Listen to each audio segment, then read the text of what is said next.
Home of America's team is 105.3 The Fan. Go low, baby. KRLD FM and HD1, Dallas Fort Worth. Always live on the free Odyssey app. From our fan studios secured by DFWsecurity.com, it's time for the Get Right on 105.3 The Fan. Hour number one of the Get Right. We're Reggie KG on 105.3 The Fan. Kevin Gray with the three-time Hall of Famer Chris Arnold. Got you down. My man Alec Medford holding it down for you here on this Friday night. Appreciate you joining us on Odyssey and the Odyssey app. The text line 877-881-1053, 877-881-1053. If you want to get in on the conversation, we're with you until midnight tonight here on your home of the Cowboys and Texas Rangers. Unfortunately, the good guys go down tonight 8-3 on the road to Tampa Bay in game one of their weekend series against the American League's best team.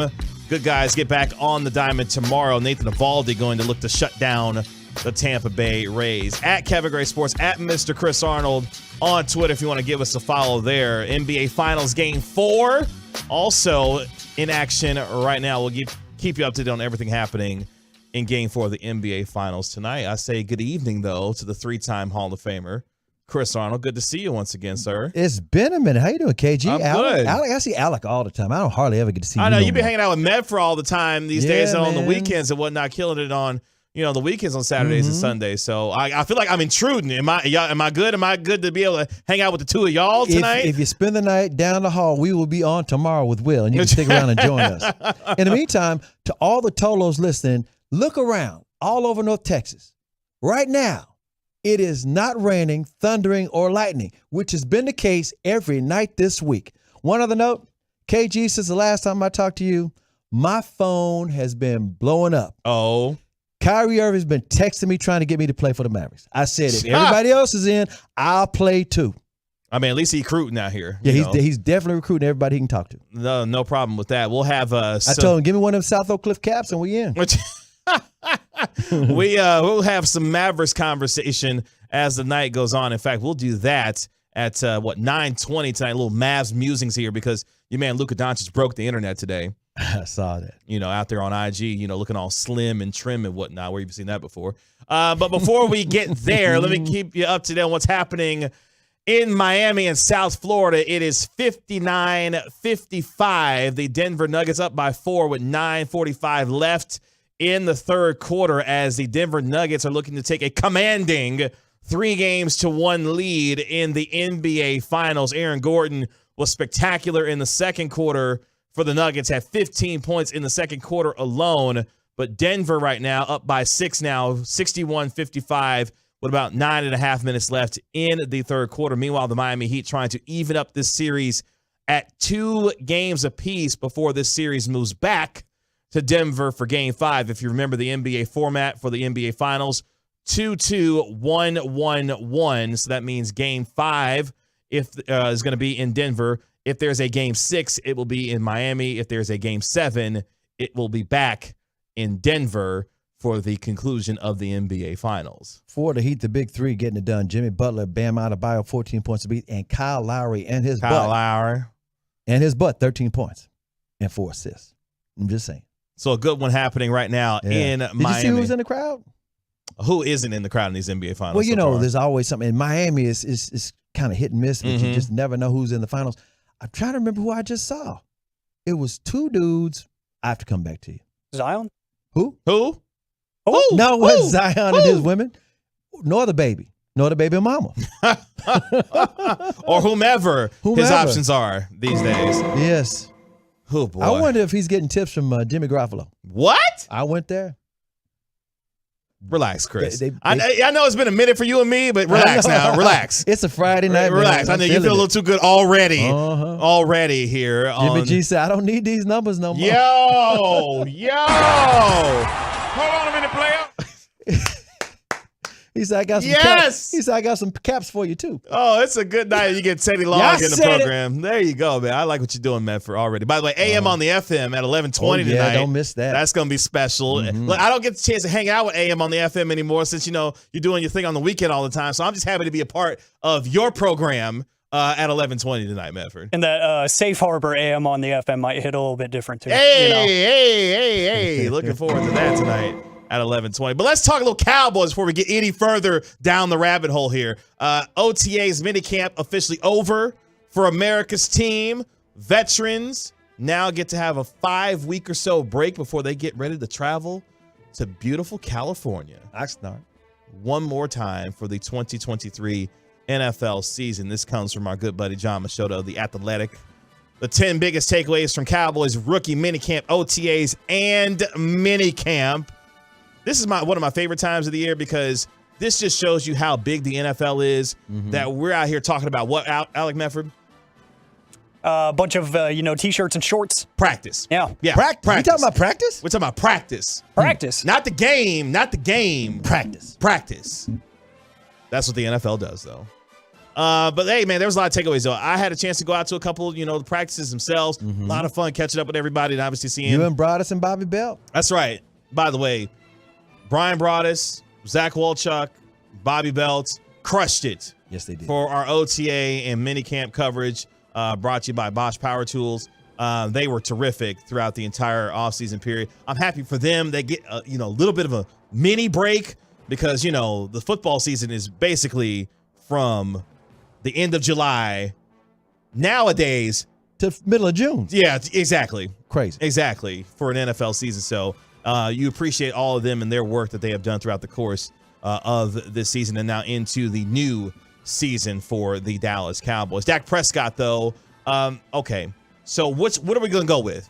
Are we going with Texas Coast or Tex Coast? Like, we need to have a definitive one from now on, going forward. What is it? Texas Coast or Tex Coast? Well, it's not the West Coast, but we're not down on the Gulf. So I'm having a problem with it, period. Oh, you just don't like it at all. You don't like it at all. There's no beach in Texas, in North Dallas. Okay. Or North Texas. Right. That's what I'm trying to say. The Gulf Coast is one thing. Yeah. The West Coast is another thing. I understood it when it's the 49ers West Coast offense. This is not. Chris said he's not feeling it at all. He don't like it. Down there. He don't like it at all. Training camp down there. Okay. So but you got to pick one though. Tex Coast, because this is gonna be a thing. It's gonna be a thing this season. I'm gonna call it Tex Coast. Tex Coast? Yeah, because it's close to West Coast. Okay, what you voting for? Texas Coast or Tex Coast? Call it Dak Coast. I'm going Texas Coast because wait, what? Yeah, because when Brandon Cooks when he goes screaming down the sideline for a 60-yard touchdown. Okay. Call it Texas Toast. Yeah, somebody got burned. I see what you did there. Texas Toast. Been sitting on that for a few days. You've been waiting on that? Yeah, this weekend thing, I got a few days to think. Oh, okay. So few days to brainstorm. He's just coming up with all kinds of this is good stuff, huh? Text line 877-881-1053. What are you officially going with? Texas Coast or Tex Coast? I'm going to go with Tex Coast. Shorten it up a little bit. Too many syllables, that whole Texas Coast thing. I'm with you. So I'm gonna go with that. So there we go. From the 214, they missed this whole mix up with me and you there, CA, and they're happy to hear us. All right. Today. So shout out to the 214. But yeah, Reg is at a wedding. Isn't that's right. Reg's hanging out at a wedding tonight. Didn't want to work tonight, so he's hanging out.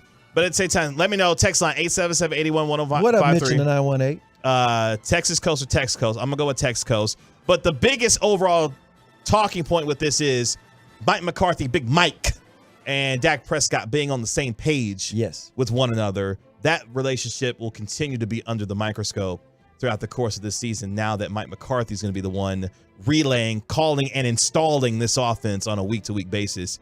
That's going to be a lot of fun to see if those two can make some magic together on the offensive side of the ball. 214 says the Trinity Coast. Another 214 says the Third Coast. Third Coast. Another 214 says call it the Third Coast offense. And 940 says the Texas Plains football, not no coast. Y'all not playing along right. I gave you two choices now. Texas Coast or Tex Coast. And y'all coming up with Third Coast, Trinity Coast. We're doing more than what we're supposed to be doing here. Alec over there enjoying us because he loves the chaos. Yeah, exactly. That's right. He's all about the chaos. That's right. But this is going to be about Brian Schottenheimer, Mike McCarthy, and Dak Prescott. For me, all right, Mike, we've seen this movie before. You brought in one of your boys that one time. Remember that one time you brought in this boy, Mike Nolan? Remember that? Remember how that worked out? Not well at all. Hot sauce. Bruh. That is one of the funniest moments of the Mike McCarthy tenure. Mike Nolan sitting up there in that chair getting hot sauce. Rubbing his eyes. Bruh. With hot sauce on his fingers. Hilarious. Burning his eyes out.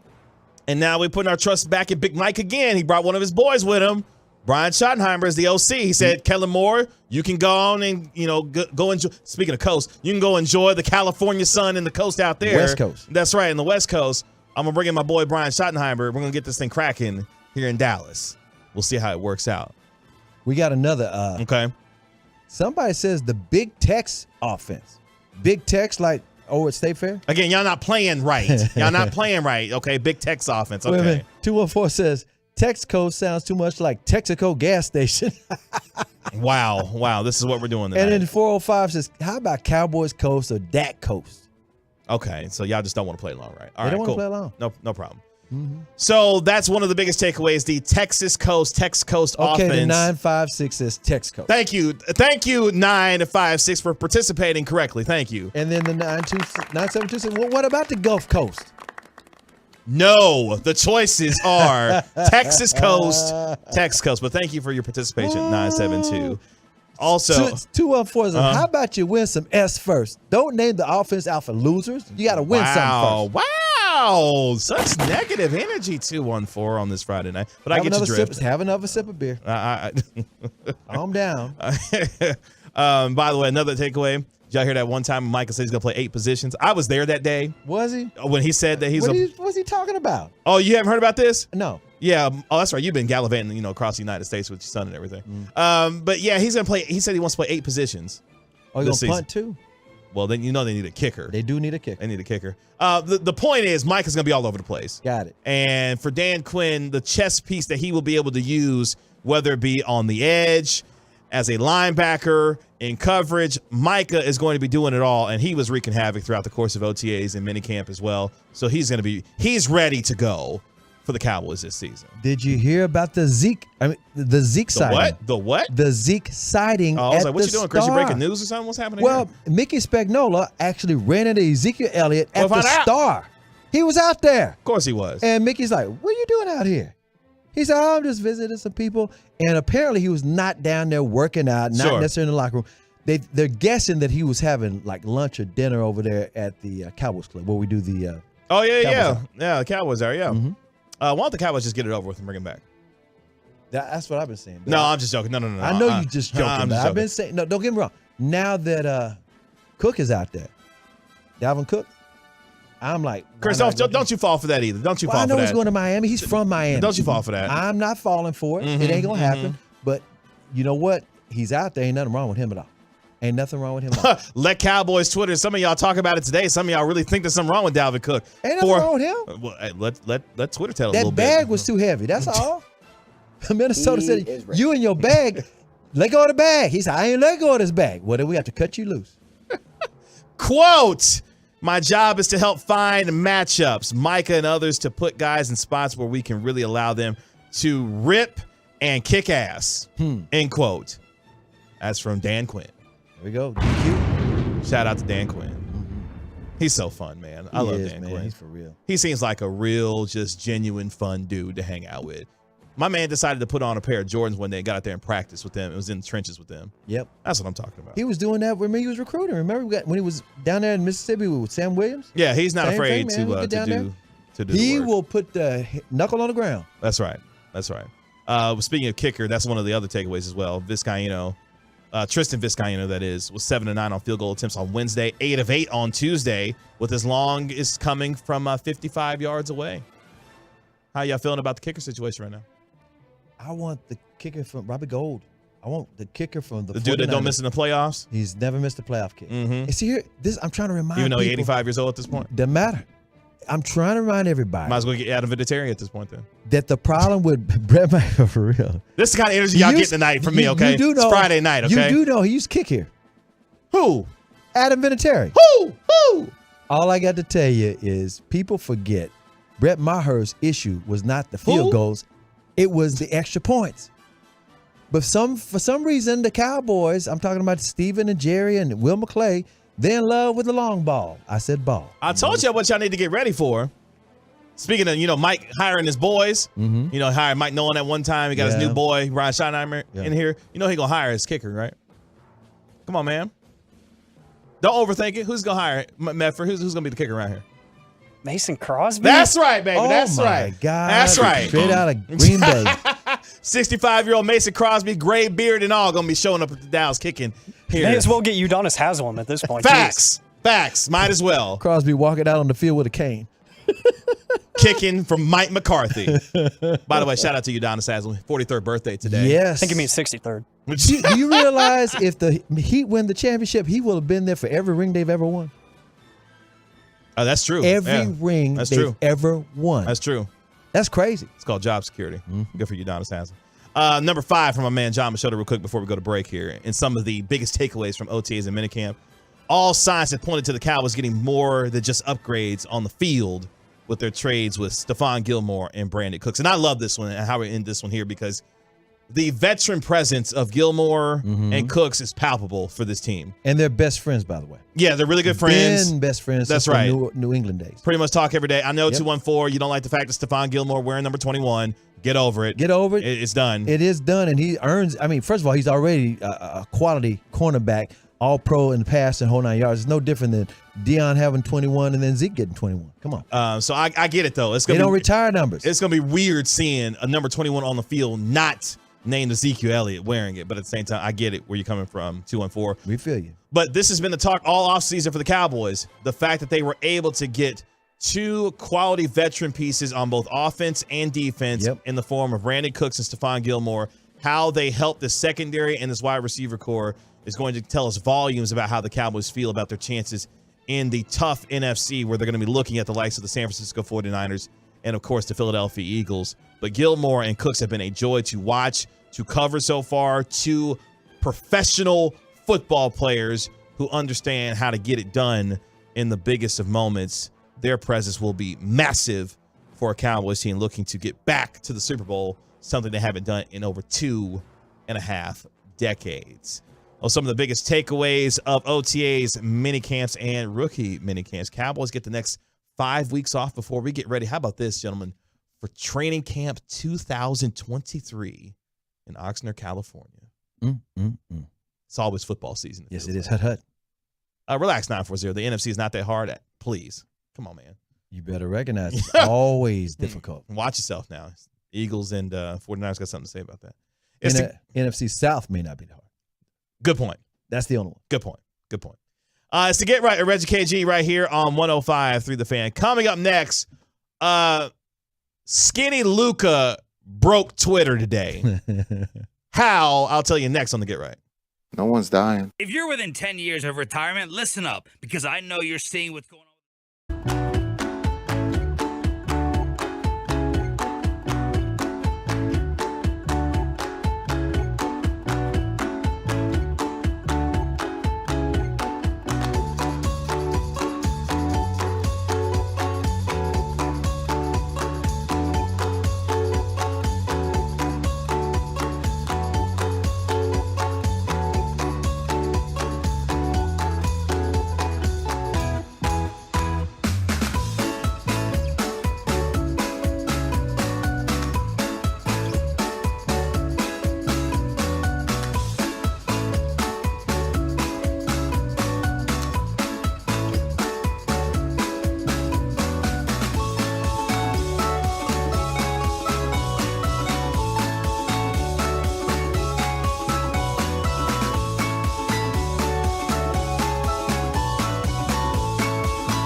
Some Mavs musings here on the Get Right with Reggie KG on 105.3 The Fan. Kevin Gray with a 3-time Hall of Famer Chris Arnold. Got you down. Alec Medford holding it down for you here on this Friday night. I appreciate you joining us on Odyssey and the Odyssey app. Also on Twitch at twitch.tv/DallasFanCam and on YouTube as well. Search 105.3 The Fan on YouTube and hit the subscribe button while you're there to check out all of our great content for all of our shows here on your home, the Cowboys and Texas Rangers. Text line 877-881-1053, 877-881-1053 if you want to get in on the conversation as game number 4 of the NBA Finals continues. Denver up 76-68 with 2:07 left in the third quarter. Can I do a quick little shout out? I got a text. Somebody wanted to hear my boy Sam Putney's favorite Friday song. K104 legend Sam Putney. Yeah. Every couple of weeks on Friday, he would say, "I'm so glad it's Friday. That's when a brother gets paid. Hey. Plenty to drink, plenty to smoke. That's what I'm out here hustling for." It might ring some bells for some old school OGs out there. Honk your horn. That's for Sam Putney. Well, getting you back, Chris Arnold, with a little karaoke on this Friday night. Had to do a little something.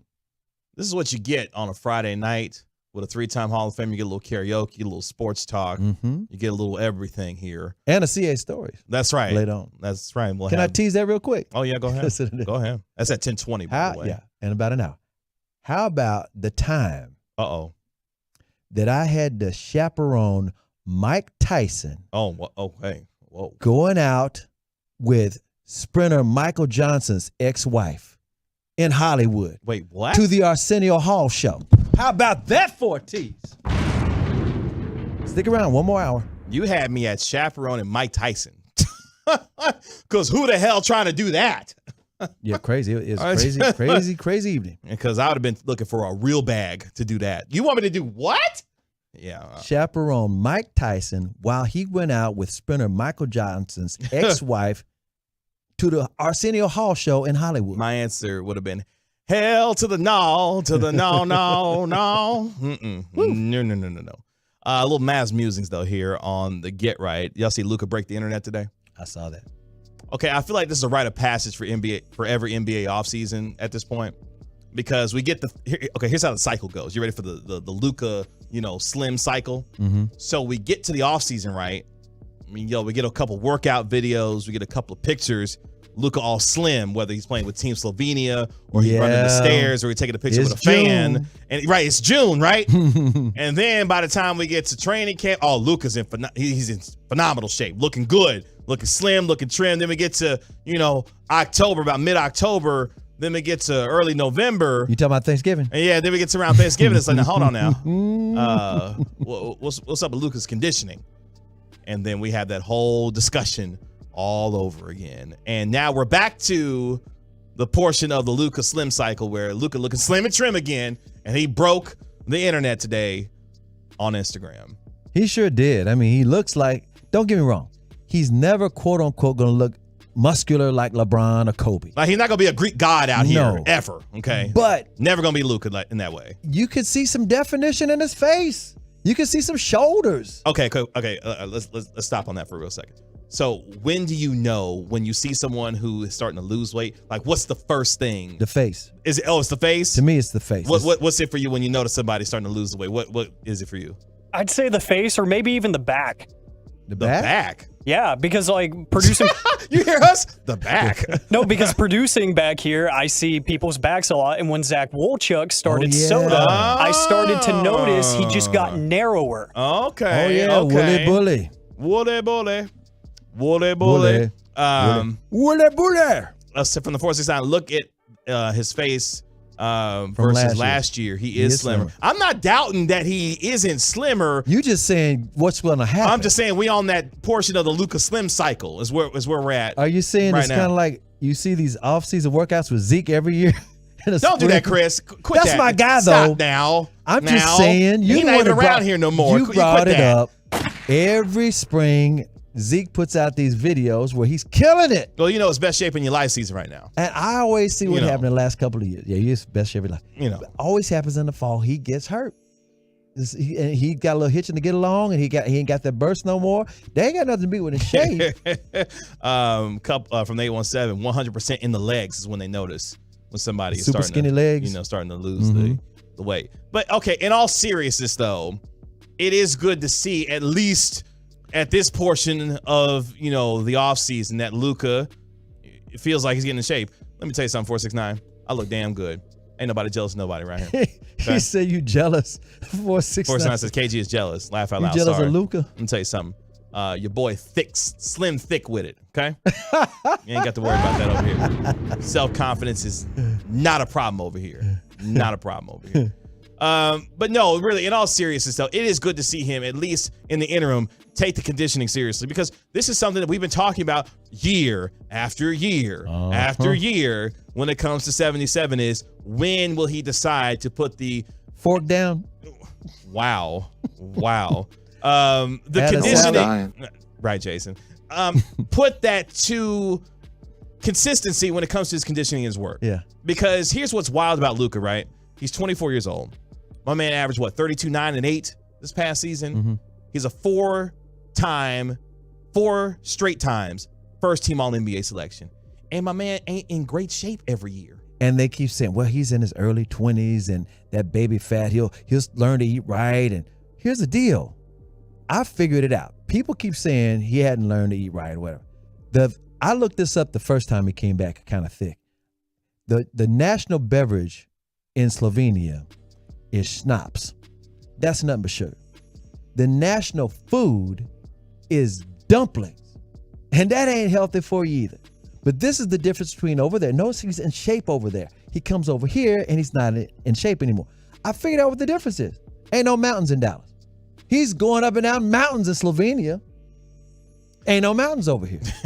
Not in North Texas. Yeah, well, from the 972. The KG just say he was slim, thick. City Boys just lost some cool points. Man, first Zion let us down. Now KG let us down. Let me tell you something. I got one option. I don't need to be flying out, every 8 IG model and porn star I could find this side of, New York or wherever he's finding them these days to feel good about myself. They found him. He told them. Did they though? They found him. He found them. The problem is Zion's get down look like he was out here, looking. Here's what makes everybody mad. Clearly he had a type. Here's what's making everybody. It's one thing he's messy with his women. It's another thing he ain't played 1 minute of basketball since his injury. Oh, you got. And he could have played, and Stephen A. already done jumped him and said, "You lost your legs." We're gonna find that audio. We're gonna play it a little bit later on. I heard that I fell out. You should have seen the look on Stephen A. Smith. Stephen A. was doing way too damn much. He lost his legs. Zion, you done lost your legs. But let's hope for Luka though, that for him this is something that is going to be consistent moving forward, and for him. And this is the part that I brought up today, is the idea that not only offensively, because we know how gifted Luka is offensively, that it goes and translates on the defensive end. Because Eric Spoelstra said something during these NBA playoffs that has resonated with me throughout since he said it, and hopefully going into the rest of this offseason and into the regular season next year. When he was talking about the defense that the Miami Heat have built, he said, look, you cannot build a great defense without your best player be willing to play defense. You got to be committed. And be committed on the end of the floor. Yep. And if Jason Kidd is going to get out here and fashion himself as a guy that believes that defense is the calling card for this team, his best player has got to be somewhat committed to that end. And not somewhat. He did it last year. He was very committed. The Mavericks had the number 2 defense in the NBA from January all the way through that run to the Western Conference Finals. The number 2, they wound up, I think, number 7 overall. This was a bad start. And it was because all of them were committed, including Luka. Now, I'm not saying Luka plays some kind of shutdown defense, but guess what? He's getting back on defense. Not this year. He was arguing with refs. He wasn't getting back on defense. But just like you said, he's got to be committed. And if he didn't commit last year, I would say he's never going to do it. But he did. So, Luka, focus. Luka, focus.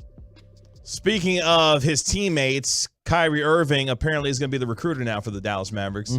I told you, you've been texting me all the last month. Want me to play. Mark Stein, a Substack, on his latest episode of Uncut This League with Chris Haynes on their podcast together, saying, look, Kyrie wants to be the recruiter here. And the idea that it has been somewhat, if you want to go down this route, subtle confirmation, as Chris Haynes put it, that Kyrie Irving's coming back to this team. We heard the bombshell report earlier this week that Kyrie was out here talking to his boy LeBron about the idea of trying to come to Dallas to come play here, knowing that's not going to happen on this side of God's green earth. But at the same time, the idea being, if Kyrie is committed to playing with the Dallas Mavericks, he wants to bring others along with him. And I think that's a good sign if you're a Maverick fan about his commitment here. But more importantly, it's in line with what Nico Harrison and Jason Kidd are supposed to be when they were brought here, which is they got the relationships, they got the connections. That should help make this roster better. Kyrie trying to do the same, even if it is far-fetched with the idea of LeBron James. Yeah, don't even worry about LeBron, but that's just one name to throw out there. All these players love Kyrie, but if you're a Maverick fan, a longtime Maverick fan, you knew the deal was all for the last, 13, 14 years, the Mavericks kept wishing that they had a recruiter in that locker room.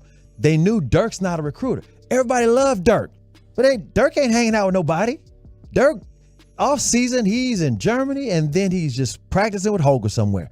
And even when they blew up the team, they're like, well, Dirk ain't going to be recruiting nobody. So Cuban's out there recruiting. Then Cuban went and got Chandler Parsons because every NBA player loved Chandler Parsons. Oh, the Chandler Parsons. But guess what? Chandler Parsons couldn't get nobody over here, not to play with Chandler Parsons. Guess what? They could never get anybody to do the recruiting except Cuban, and Cuban ain't going to get it done because he's an owner. They needed somebody in the locker room, and nobody ever fit the bill. Here's what's wild. Players would love to play with Luka to a degree, but they really love Kyrie. And here's Kyrie with this mad respect across the league between Kyrie, Nico, and J. Kidd. Relationships can sometimes make a difference. I'm not going to say it's always going to be the difference, but at least you got another weapon to use in team building. It's kind of like, let's flip it to the Cowboys offseason. I was always mad at the Cowboys saying we're a draft and development team, which meant they weren't trying to make trades. They weren't trying to sign free agents. Well, the Dallas Mavericks at one point were never using the draft. That's limiting themselves. And they were always trying to recruit, but they didn't have a recruiter. Well, guess what? Donnie could use the draft. Right now, they could use the draft if they wanted to. But at the same time, you got to have somebody with relationships. Nico's got them, and Kyrie's definitely got them. It's going to be a dramatic offseason for this Dallas Mavericks team. We're less than 2 weeks away from the NBA draft. They got the number 10 overall pick in this year's draft. What it means for Kyrie Irving. You know who I want them to get? Who's that? Jared Allen. Trade for Jared Allen. Cleveland Cavaliers. They've got spacing issues with the two centers, and it didn't work against the Knicks. And in other words, Jared Allen is now a luxury. Bring him back. He's a UT Longhorn. Bring him back home. He can play the role. Forget this DeAndre Ayton stuff. He makes way too much money to experiment. Bring in Jared Allen behind door number 3. I would like Jared Allen, but I also maybe would like to make a move with the Atlanta Hawks because, you know, those things tend to work out well with the Atlanta Hawks. In this year's NBA draft, maybe you move back in the draft a little bit. Yeah, for number 15. And you get Clint Capella. Yep, Clint Capella. I saw that Tim. You know, I like that idea athletic. there. But that allows you to remain in the first round with a top 15 pick, and you get some big man help in the middle. I've always liked Clint Capella. With Clint Capella there. But the idea is we're on the same wavelength in terms of getting a big man in the middle to help out there for the Mavericks. We'll see what happens in the next couple of weeks as the Mavericks get ready for the 2023 NBA draft. It is going into the fourth quarter. The Denver Nuggets up 86-73 at the beginning of the fourth quarter. They are looking to take a commanding 3-1 lead in the NBA Finals. Do the Miami Heat have one last comeback in them, or will they be going back to Denver down 3-1? I remember who was sitting on the front row. Chris Tucker was on the front row. Oh, shout out to Chris Tucker. Stars out in Miami tonight.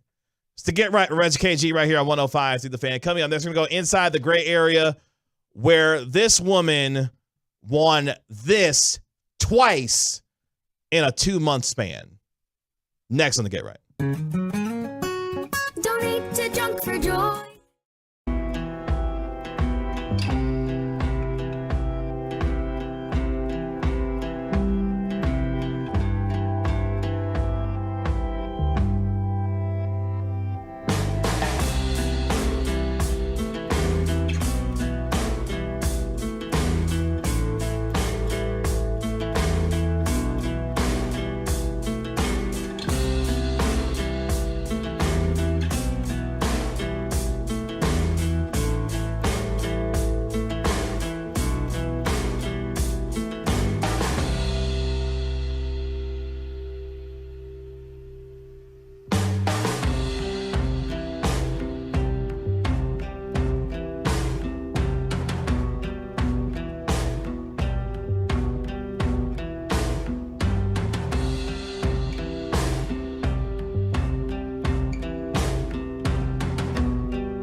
About to go inside the gray area here on the Get Right with Reggie KG on 105 through the fan. Kevin Gray with the 3-time Hall of Famer Chris Arnold. Got you down. My man Alec Medford holding it down for you here on your Turn It On, Leave It On station. Nikola Jokic, 5 fouls.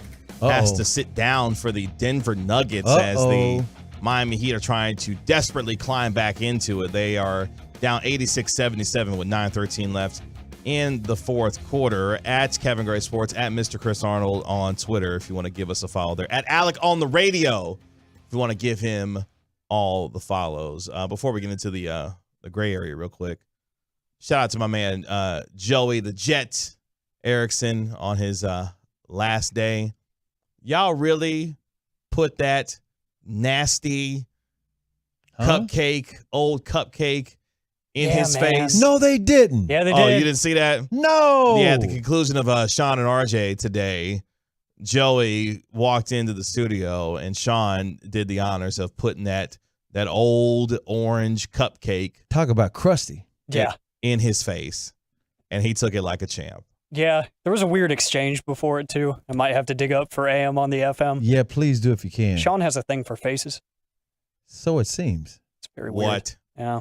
Maybe Joey broke his nose on that cupcake, too, because that was Yeah, that thing was crusty. Yeah, man. Here's the thing. The icing was starting to tip over inside the canister it was sitting in. I'm going to tell you how old that thing it was because it's at least a month. Oh, here it is. Croker brought it up here as part of a Mother's Day celebration. Oh, that's right. That was for Mother's Day. That was a Mother's Day cupcake. Oh, wow. Here it is, Jim. Yeah. It's almost Father's Day. Well, shout out to Joey as he's moving on to Wisconsin, man. He's going to do some play-by-play. Yeah, play-by-play for the hockey. A little minor league stuff. So, yeah, that's my goodbye to Joey the Jet. Puck Daddy. That's what I call him, Puck Daddy. He knows his hockey. He does know his hockey. In fact, the two of you used him all for what he was every single Saturday, Sunday, and whenever y'all were on, having him on with the hockey talk. Alec named him a segment. Yeah, you built him a whole segment. He's like, I'm peacing out. No wonder he left you. He's like, man, I'm tired of doing his work from Bedford, not getting paid for it. No, I built him this legacy, and he outgrew it. He spread his wings and started to fly without me. Actually, you got him the job. I elevate if it people. Weren't for, I elevate talent around me. Oh, wow. See, Alec came up with the segment. Joey did the segment, made the tape, sent it into Wisconsin. They said, you're hired. Oh, so Joey is now part of Medford's coaching tree? Is yeah, that like Sean Payton? I'm starting a coaching tree back here. Wow. Maybe I'll get full-time one day. That would be cool. You never know. Guess what, though? Yours is already better than Bill Belichick's. Congratulations. Yeah, Belichick. Congratulations. They never amount to anything. Congratulations. Oh, boy. Let's go inside the gray area here on the Get Right. Reggie KG here on 105 through the fan. Oh, wait a minute. Belichick does have one. Has one. Who? He wasn't a coach, but he was a player for Belichick. We're talking about coaches. That's what I'm saying. He's who a coach. He's a very successful coach. Think Tennessee Titans. Oh, Vrabel, cool. Like he cool. He's nothing, He went to the playoffs, went to the AFC Championship game. Right. He cool. Derrick Henry. Yeah. I'm just saying that at least there's one that's actually done something. Usually with a coaching tree, you got many branches. Right, and he got a whole twig. He never was a coach. A very large one in Mike He was Vrabel, never a coach for Belichick, but he did play for him. So does that even count? That's what I'm just kind of like half. Well, never mind. Shout out to Mike Vrabel. Yeah, Vrabel. Sorry to that man. The headline goes like this, gentlemen. By the way, Keke Palmer in her bag these days. Good for her, man. I like Keke. Happy for her. Mm-hmm. The headline goes like this. The luckiest woman ever wins $1 million twice in 2 months playing the lottery. What? Twice in 2 months. I can't wait for this text or whomever it is that pops in on the text line 877-881-1053 because apparently I tend to find stories that have to do with Florida all the time, and guess what? A Florida man. Florida woman. A Florida woman. What's her name, Florida? We'll get James. Well, Chris on one tonight. I don't know what it is. Friday. A woman in Florida recently won $1 million playing a scratch-off lottery ticket. It was the second time. This is so crazy. A scratch off. It was the second time in 2 months that she won $1 million. Get this, playing the same lottery game. A scratch off. That's crazy. 41-year-old Altaviz Morris of Orlando, Florida. Altaviz, okay. First won $1 million playing a 500-time the cash scratch-off ticket. When Morris visited the Florida Lottery headquarters to claim her prize, she reportedly told lottery officials, "I'll be back." 2 months later, she was. And she won another one. Another one. $1 million. We're the best scratch off. Playing the same 500 time the cash scratch off ticket. Wow. After her first big win, Morris placed a down payment on a new house. Then she won again, saying, quote, house paid for. Right, exactly. After closing on my house, I stopped at a Sunoco food mart in Claremont, and it happened again. Oh, my goodness. I still can't believe this is happening, said Morris. Goodness. Now, consider the odds here, okay? Consider the odds of her pulling off such a lucky double are just, check this out, 1 and 71.6 billion. It's obviously hard for anyone to believe. Morris chose to receive both winnings as lump sum payments of $820,000 each. Wow. 940 says, fun fact, Florida Lottery has better payback and odds than any other state. Wonder if she spent that whole $1 million just to get the second. And another one real quick, the 817 says, there once was an Australian man who won a scratch-off prize, then won it again when he was recreating what he did for TV news. Wow. All I know is when I hear about the scratch-off, I think about my mother-in-law because that's what she loves to do. Well, here's She got more. so many scratch-offs. I got some more for you. Mm-hmm. Surprisingly, though, this sort of thing happens more often than you might think. Oh, really? For instance, a man in Maryland won 3 $50,000 lottery prizes in the span of 11 months. Now, here's the kicker. He used the same numbers each time. No. How does that happen? Yeah, I don't even know how that's possible. That's like correctly picking the right grain of sand on the beach. 3 times. Wow. You know Hollywood Henderson won the lottery twice. Did you know that? No, I did not know that. Yes, he did. He won, I want to say he won like $6 million, then he won $11 million. And what he did was he told all his family that kept hitting him up trying to beg for money and stuff. He said, look, I played in the NFL. We weren't making no money. But I will give you, I think he gave him like $20,000 each and said, don't ask for no more. You make this thing work. And then he also donated some and built a gym or something in Austin. He grew up in Austin. Wow. But Hollywood Henderson won it twice. He said, that don't mean nothing because I wasn't making no big money like they making nowadays. By the way, as we're in the DFWsecurity.com studios, there's a commercial, Disney Plus commercial on, and they keep showing a preview for this movie, Flamin' Hot.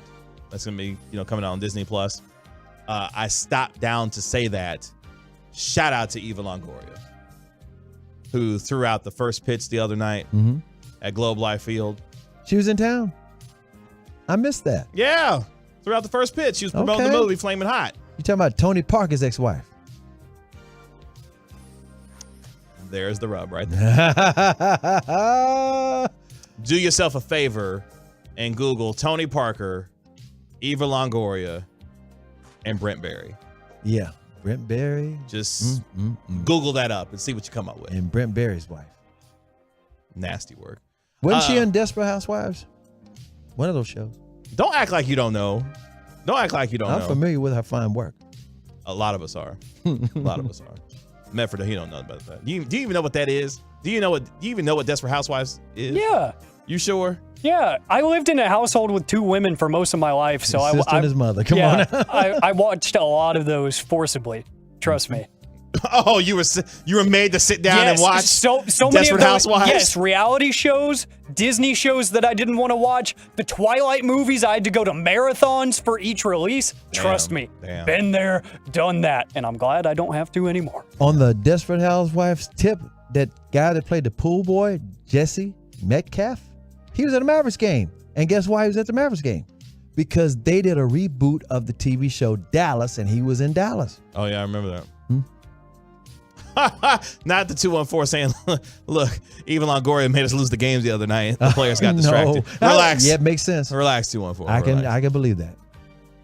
Back to these random lottery winners. A North Carolina man won $2 million playing a $20 scratch-off ticket just 2 years after winning $1 million from a scratch-off ticket. I've never played a scratch-off in my life. Have you? I think I played the lottery, twice. but not the quick picks, but not a scratch-off.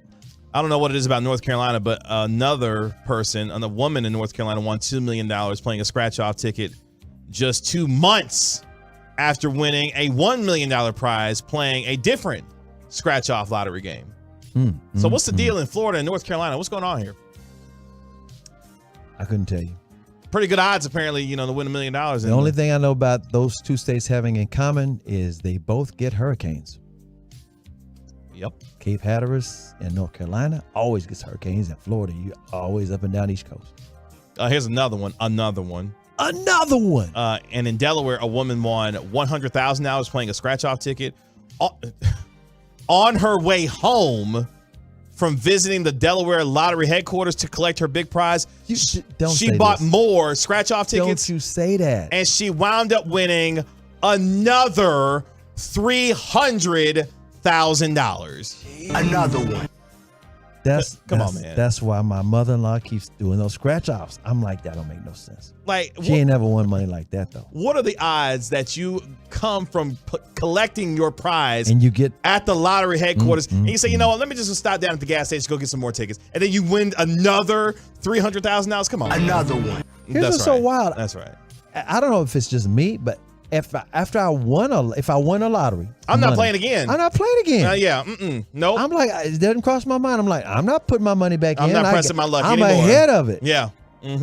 Wow. Okay, 214 says there's not a lot of people in those two states. That's why the same people keep winning. But come on, man, winning $2 million and then another million within 2 months. Come on, man. Come on now. Like, even if there's not a lot of people, that's crazy. That's absurd. What would you do if you won the lottery? Oh, I would keep doing what I'm doing. People say I would just retire. I like what I'm doing. Yeah, I just probably know keep I'm working comfortable. too. I just be comfortable, and I travel a lot. On my vacations, I'd be going all over the place. Medford probably posted up somebody's Post Malone concert, bro. Of course. No, I'd get in good with like all the promoters and stuff because I got that money. I'd be backstage for everything. Yeah, I'd be on the move. I'd be mobile. He'd be mobile. He'd be trying to date some of his favorite stars, like her. Excuse me. H-E-R. Oh yeah, no, yeah. She would know who I am very quickly. Absolutely. I would make all the right friends that I need to make that happen. I swear. She does all the theme song music for the NBA Finals. For those who don't know who her is, she's won the Academy Award. Her is awesome. Let me tell you something. That young lady is gifted. She's gifted. She can play the guitar almost like Prince. She's not even, 27, 28 years old? And She's 26. So not even 20. Yeah, he's been stalking her for a while. Hey, we don't gotta relax, Chris. Damn. I'm just telling you the truth. Now that went over 100,000 watts, Chris. Damn. She did an interview a couple weeks ago for that new song with the great Zane Lowe, one of my favorite radio guys. And yeah, she was talking about that. The Journey is the name of her song. And he was like, it's crazy that you're detailing all this and you're only 26. And I was like, 26? What? Like the fact that she's an Oscar winner and a Grammy winner. She's going for that Grand Slam title. Before the age of, 30. She's really talented. They did a tribute to Prince on the Grammy Awards about 3 years ago, and she and John Legend and Guy Clark, she played the guitar on Let's Go Crazy. She did all of Prince's. I mean, it was like the solo. She tore it up. She's very talented. Her. That's Inside the Gray Area here on the Get Right. We're educate you here on 105.3 The Fan. The lottery edition. Among other things. I'm still just taken aback by these scratch-offs. I'm still distracted by Eva Longoria. In fact, a lot of people still are. By the way, it is 96-87 with 4:30 left in the fourth quarter. Denver Nuggets up by 9 as they are looking to close it out on the road. That's 3 buckets, man. 3 threes. Against the Miami Heat. We'll let you know how things end at the top of the hour, because coming up at the top of the hour, we're going to go around the association, get you caught up on what has happened so far in Game 4 of the NBA Finals. We'll do that next on the Get Right. Another one. Hello there, it's Pete Thompson from the Consumer Team with an important message for all.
Fort Worth. Always live on the free Odyssey app. From our fan studio secured by DFWsecurity.com, it's time for the Get Right on 105.3 The Fan. Hour number 2 of the Get Right. We're Reg and KG on 105.3 The Fan. Kevin Gray with the 3-time Hall of Famer Chris Arnold. Got you down. Alec Medford, hold it down for you. Appreciate you joining us on Odyssey and the Odyssey app. The text line, 877-881-1053, 877-881-1053 if you want to get in on the conversation. We're also live on Twitch at twitch.tv/DallasFanCam and on YouTube as well. Search 105.3 The Fan on YouTube. and hit the subscribe button while you're there and check out all of our great content for all of our shows here on 105.3 The Fan. At Kevin Gray Sports, at Mr. Chris Arnold, at Alec on the radio on Twitter if you want to give us a follow there, where the Denver Nuggets are on the verge of taking a commanding 3-1 lead in the NBA Finals. The Denver Nuggets right now, as you look at Game 4, up 97-87 with about 3 minutes left in the fourth quarter as they're trying to hold off the Miami Heat to be able to go back to Denver up 3-1 and look to possibly close out the NBA Finals in what would be their first ever NBA championship in their 47 years Isn't that something? of existence in the NBA. And the ABA, too. They didn't have won an ABA championship either. That's right. As Nikola Jokic on the night for the Denver Nuggets, 23 points. But it's been Aaron Gordon who has been the story for Denver. He has got 27 points on 11 of 15 from the field. He had 15 of those in the second quarter alone for the Denver Nuggets as they hold an 8-point lead now with about 2.5 minutes left in the fourth quarter. You know, if Nuggets win, I'll be happy for Aaron Gordon because remember those legendary slam dunk contests he and Zach LaVine would have? Yeah, he's not just a dunker anymore. I know, but the whole point was he never got to win. And it was so close, and he always got robbed. And ironically, it was Dwayne Wade that robbed him. One of the judges, remember? That's right. And guess who he's playing? Dwayne Wade's team. The Aaron Gordon revenge tour on Dwayne Wade and the Miami Heat. That's a subplot that somebody might bring up. But we'll let you know how things end shortly with about 2.5 minutes left. Denver up 100-89. Again, looking to close out Game 4 to take it back to Denver up 3-1. And you're enjoying the fine work of future Maverick assistant coach Jeff Van Gundy? Okay. All right. Let's relax here. Because here's one thing. If I'm Jeff Van Gundy, I'm not about to do this amazingly cush television job that I have. Why in the world would I give up Kiki and Ha with, Mike Breen and Mark Jackson? With all due respect. During NBA Finals and playoffs games to go sit on the bench next to Jason Kidd for the grind of an 82-game season. No, I'm good. See, that's the caveat. No, it's like, why would he give that up? The only thing you can say is over the last few years, he's done some Team USA kind of stuff. He has. But that's not 82 in the regular season and, playoff games. And it's a grind, but it's not. It depends on what you're doing. You know what I mean? What team you're with. Contavious. In other words, Dale Harris. Yeah. He was playing cards with Nelly for a long time with the Mavericks. And Dale Harris can coach, and they would come up with these strategies. He tried to help out Avery Johnson. Avery wouldn't let him on the bench. And it's like, come on, how you going to do that to Dale Harris? Contavious Caldwell-Pope may have just hit the dagger for the Denver Nuggets. His three-pointer puts them up 105-91 with a minute 49 left. That's it. 14-point lead with 1:49 left. It looks like Denver is about to take that 3-1 lead back to Denver with a chance to win the NBA championship. Can I dog out these Miami Heat fans for a minute? Not dog out the Miami Heat I'm going to have fans. to tell the truth on them. ISO! So let me tell you. Remember when the Spurs were going, well, actually, they were playing the Spurs, and they left the building before Chris Bosh got the rebound, threw it to Ray Allen, and Ray Allen hit that shot. That's right. And they were trying to get back in for overtime. Remember that? That's right. They're not real fans. Damn. Back in 2006, when the Mavericks were playing the Heat, Dwayne Wade and Shaq, the Miami Heat fans were not even in the building. Guess why? They love soccer and highlight more than basketball. The World Cup was going on. They were going crazy. They had the World Cup on monitors all over town, South Beach and in Miami proper, downtown. They didn't care about the Heat. Heat beat the Mavericks. I'll never forget that. I'm like, this building is not even full. It's not. It was like 3/4 full because they were enjoying the soccer. That's why when Messi signed with was it Inter Miami? Inter Miami. That's right. I'm like, it's a perfect fit because they love soccer. Do you know who's one of the big owners of Inter Miami? Yeah, David Beckham. David Beckham made all kinds of big money. Bend it like Beckham, baby. Bend it like Beckham. So he's come over to America and made some money. But I have to just tell the truth on him. ISO. Into the ISO. You I can have the ball know. back. I know Chris Arnold will never have love for Miami Heat Never. fans and the Miami Heat Nope. in general. I will give mad respect to Pat Riley, though. He pulled it off. Rile's something else, man. Did you know the Cowboys drafted him? I'm sorry, what? Look it up. Back in the day, Gil Brandt drafted him out of the University of Kentucky. I did not know that. Yes, They he drafted did. And Pat Riley said, you Pat know what? Riley. I think I'll go to the NBA. It was a good move for him. But Gil Brandt was always doing something. Like Roger Staubach, he was over there in Vietnam. He drafted. Did you know he drafted Carl Lewis? Not Carl Lewis. Yeah, he did. Yeah, he drafted Carl Lewis. Gil Brandt was always thinking outside the box and drafting people who weren't actually football players. He Wow. was seeing skill sets. Well, let's go around the association a little bit here as it gets ready to go final in Miami. We start with the Portland Trail Blazers and Damian Lillard. Okay, now if you didn't hear me last night, I'm going to repeat this for you. I'm about sick of Damian Lillard. I'm not going to lie to you.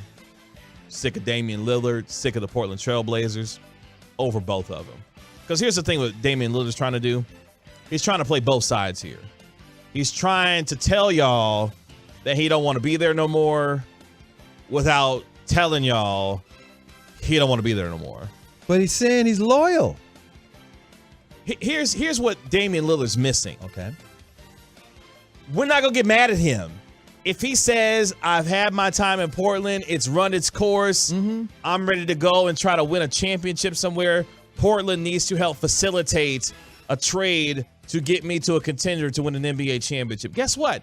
Nobody's gonna be mad. Nobody's going to be mad at him. He was loyal to a fault. He has shown all the loyalty he can to Portland to try and get them to an NBA championship, and it didn't work out. But don't try to play this both sides of the fence thing. If you want to go, just say it. What's he saying? So apparently, this is coming from Chris Haynes of Bleacher Report, who's very close actually with Damian Lillard. The Nets, the Miami Heat would be on teams Damian Lillard's trade list. He kept the Boston Celtics off of a hypothetical trade list. Chris Haynes, who was on the Dan Patrick show. That's a perfect fit, by the way. Said that the Nets and the Heat would be the teams on Lillard's trade list. He can't go to the Heat. They got Kyle Lowry in his butt. Well, they could use a second scorer like a Damian Lillard to go along with Jimmy Butler, and then you pair those two with Bam Adebayo there. Yeah, that would be quite Kyle Lowry coming off the bench still. The trio to watch there. By the way, it is officially a final in Miami. The Denver Nuggets up 108 or win 108-95 over the Miami Heat. They just show the graphic. Teams that go up 3-1 are 35-1 in the NBA Finals. You remember that one time that happened? You remember that? 2016? Yes, that would be when Draymond got his suspension. That's right. Because he punched LeBron. That's right. In that package. And, of course, the Cleveland Cavaliers came back to win that series from being down 3-1 to win the NBA Finals.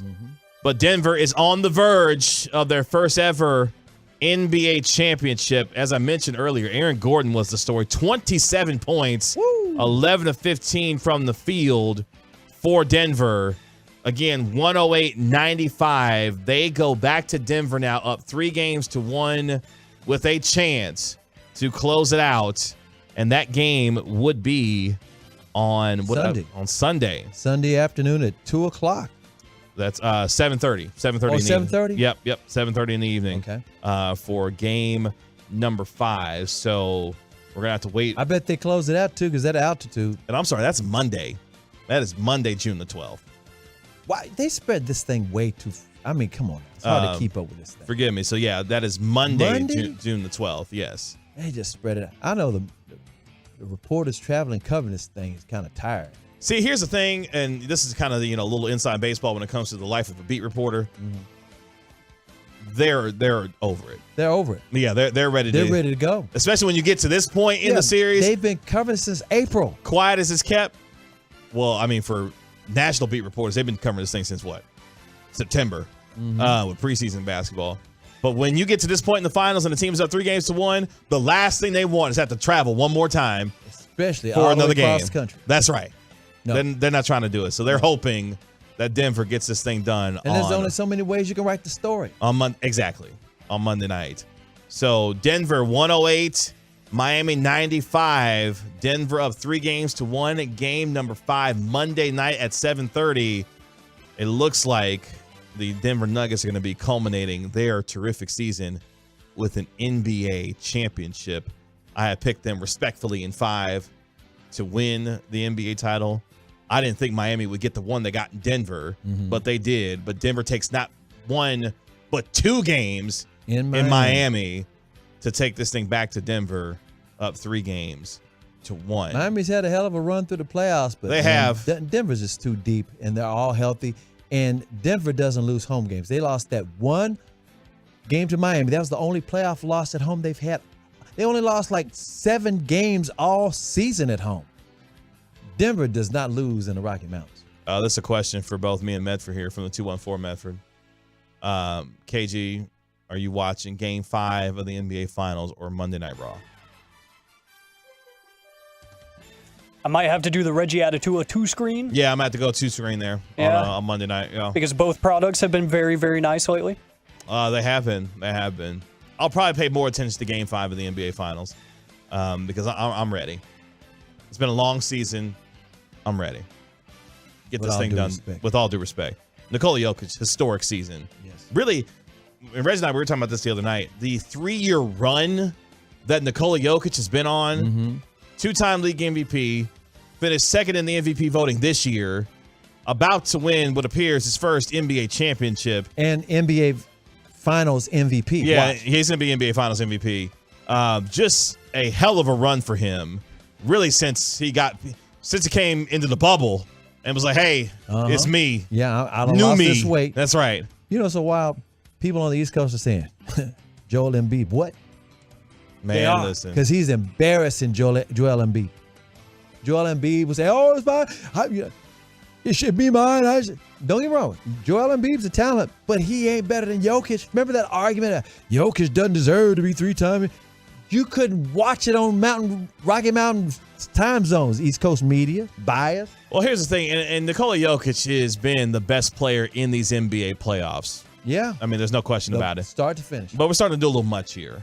That he's unequivocally the best player in the world right now. Like, all right, let's relax a little bit. I want to say Giannis. That's where I'm at. I'm still with Giannis. I'm still with Giannis. Because he's a two-way player. So I'm going to still go with Giannis. But Nikola Jokic is right there as one of the best players. If you want to call him the second best player in the league, I'd be down with that. Now, there are people who are saying he's the best offensive center that they've seen maybe ever. I always throw in, wait a minute. You got to throw in Shaq and you got to throw in Wilt because they're dominant. Kareem would have something to say about that. All-time leading scorer in the NBA. Yeah. Just because. Or was, anyway. Here's to LeBron. Yeah. Here's what's so wild about Jokic is he can just flip the ball up like he hit them long arms. He just flips it in and it goes in. He's a true unicorn. He really is. And he's deserving. He doesn't get hurt either.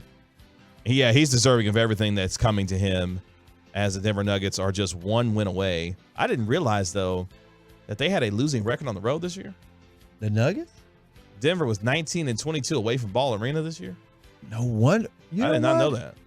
Since they only lost 6 or 7 games at home, no wonder their record wasn't like 65 wins or whatever. You know what I mean? Because if you didn't lose that many home games, you had to lose the road games. Yeah. I get it, though, 6'8", you know, how good Jokic is from, mid-range and for 3. But Giannis is dominant on both ends of the floor. I mean, we got a former defensive player of the year we're talking about in Giannis. That's why I still give him the edge. But Jokic, probably the best offensive center in the league right now. With all due respect to Joel Embiid, it's Jokic because of his passing as well. Speaking of Joel Embiid and the Suns, or the Philadelphia 76ers, excuse me, the Suns could be in pursuit of James Harden. This reunited with KD? This coming from ESPN's Ramona Shelburne, that she said that the Suns are going after James Harden was in the wind over the last month or so. She also suggested that Phoenix wouldn't waive Paul unless they felt pretty good about someone else, in quotes.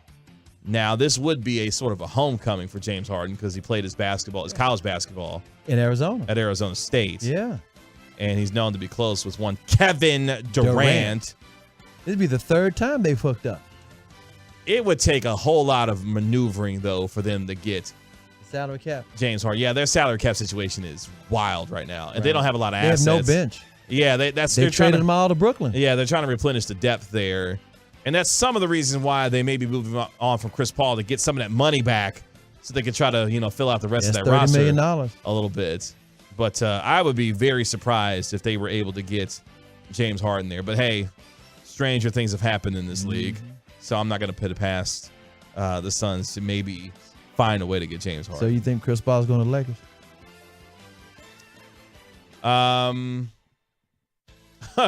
Not unless David Stern, the Undertaker, has anything to say about it. I couldn't. I'm sorry. I couldn't resist. I couldn't resist. He thwarted that last time when he was playing with the Pelicans. No, I don't know what's going to happen with Chris Paul. That's a fascinating situation. Actually, you know where the perfect fit would be for him right now at this point in his career? Boston. Yeah. Boston.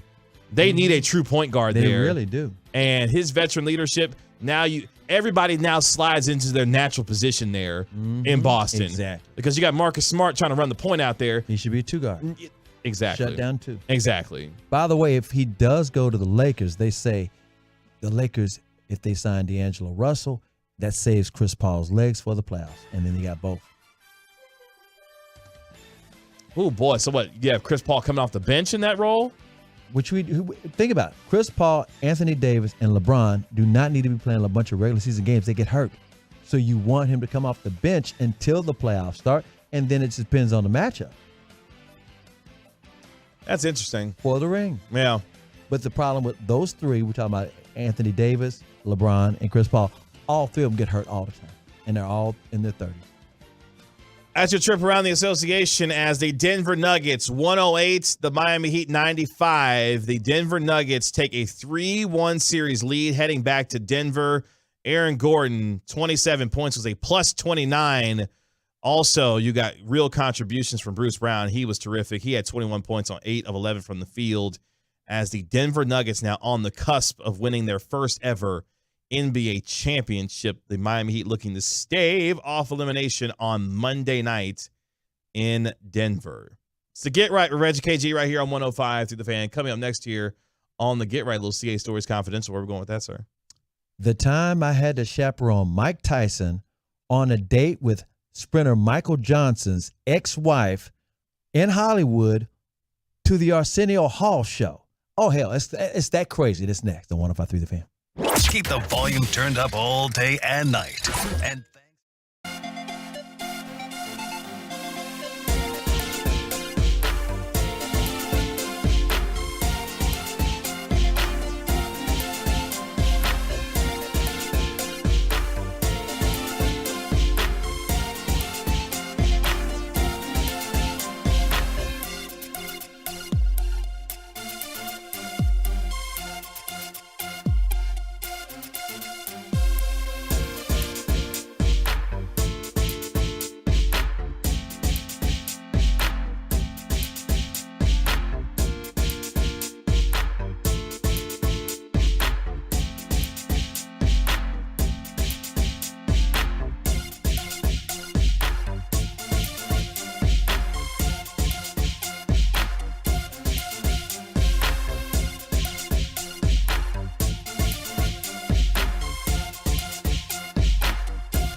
how we can help try and solve your IRS tax issues, and how much it will cost. Don't put something this important in the hands of some out-of-town non-lawyer. Call me, Nick Namath, at 972-484-0829 or go to myiRSteam.com.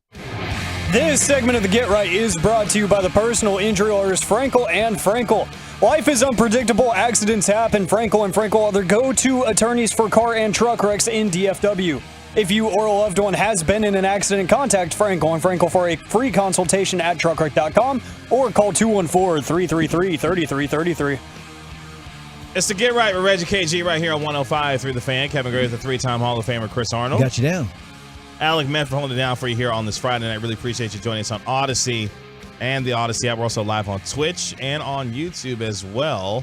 Text line 877-881-1053 if you want to get in on the conversation. Coming up here, in about 15 minutes, we will go around the National Football League, get you caught up on the latest news and notes in and around the NFL. At Kevin Gray Sports, at Mr. Chris Arnold, at Alec on the radio on Twitter if you want to give us a follow there, but we won't belabor the time any longer because right now it's time for another Hall of Fame edition of CA Stories Confidential with Chris Arnold. Thanks, Kevin. Thanks, Alec. And thanks to all the Tolos for allowing me to tell some of these crazy stories over all these years covering sports and entertaining things since 1980 in Dallas-Fort Worth. And I got to say, back in those days in the 80s, sports and entertainment collided rarely, but nowadays it's almost common. You know, you hear about the athletes or sports figures at entertaining things, or entertainers trying to be at the games, or hanging out with the athletes. Back then it was kind of rare, and this is another one of those crazy stories. So what had happened was, back in the 1980s, I worked with Tom Joyner on K104 for like 8 years. And Tom Joyner, of course, is the fly jockey, would fly back and forth to Dallas and Chicago every day and was making national news all the time. And Tom's a great friend to this day. But he's a radio legend. He's in the Radio Hall of Fame. Well, we'd always come up with different things to do, and as a whole show. And one time, Tom said, let's take the whole show to L.A. to the American Music Awards. And I said, yeah, let's do that. So we went out to LA and we, quote unquote, covered the American Music Awards and did our show from there the very next day. Well, the American Music Awards were great. It was a lot of fun. And handing out one of the awards that night was Mike Tyson. At the time, Mike was the heavyweight champion of the world. And this is before he had this reputation of getting in trouble. He hadn't gone to prison or nothing. I mean, Mike was still the baddest man on the planet. And people are scared of him. You don't want to go in the ring with him. But he was also, he had that voice. And so he seemed like he was just a playful kind of guy. And so I'd already covered Mike lots of times and interviewed him lots of times. And to this day, I got a real good relationship with Mike Tyson. To this day. But back then, something interesting happened. So they had this little after party after the American Music Awards. And we're there. And it was me and Tom and our news director, Norman Hall. We called him the Boom Shakalaka because he had this deep voice, but he was funny and witty and cool. And he did the news, but he also had a little personality. And then we had an entertainment reporter. Her name was Carrie Doyen, and she's from Puerto Rico, and she was cool to death, and she knew how to get around. She was like very independent woman, and I'm not going to say she's like Cardi B, but put it like this. You couldn't pull a fast one over her. She's very savvy in the entertainment. In other words, she wasn't like amazed by entertainers. She's like, okay, you're just people too. So she was able to get all the interviews and do all her thing. Mm-hmm. So we're hanging out this after party. Well, I'm over there talking to Mike Tyson. All of a sudden, we're all there and Tyson's talking, and he's like up and down eyeing Carrie, and he kind of starts flirting with her. And he asked her how long we're going to be in town. And we said, well, we're not going to leave till the next night because we got to do the morning show. We're going to hang around for a while. We won't be leaving until like real late at night. And he said, Carrie, how would you like to go out on a date?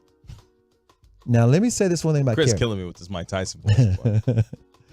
Carrie, years later, winds up marrying my other buddy, Michael Johnson, the sprinter who won the gold medals, wore the gold shoes down in Sydney.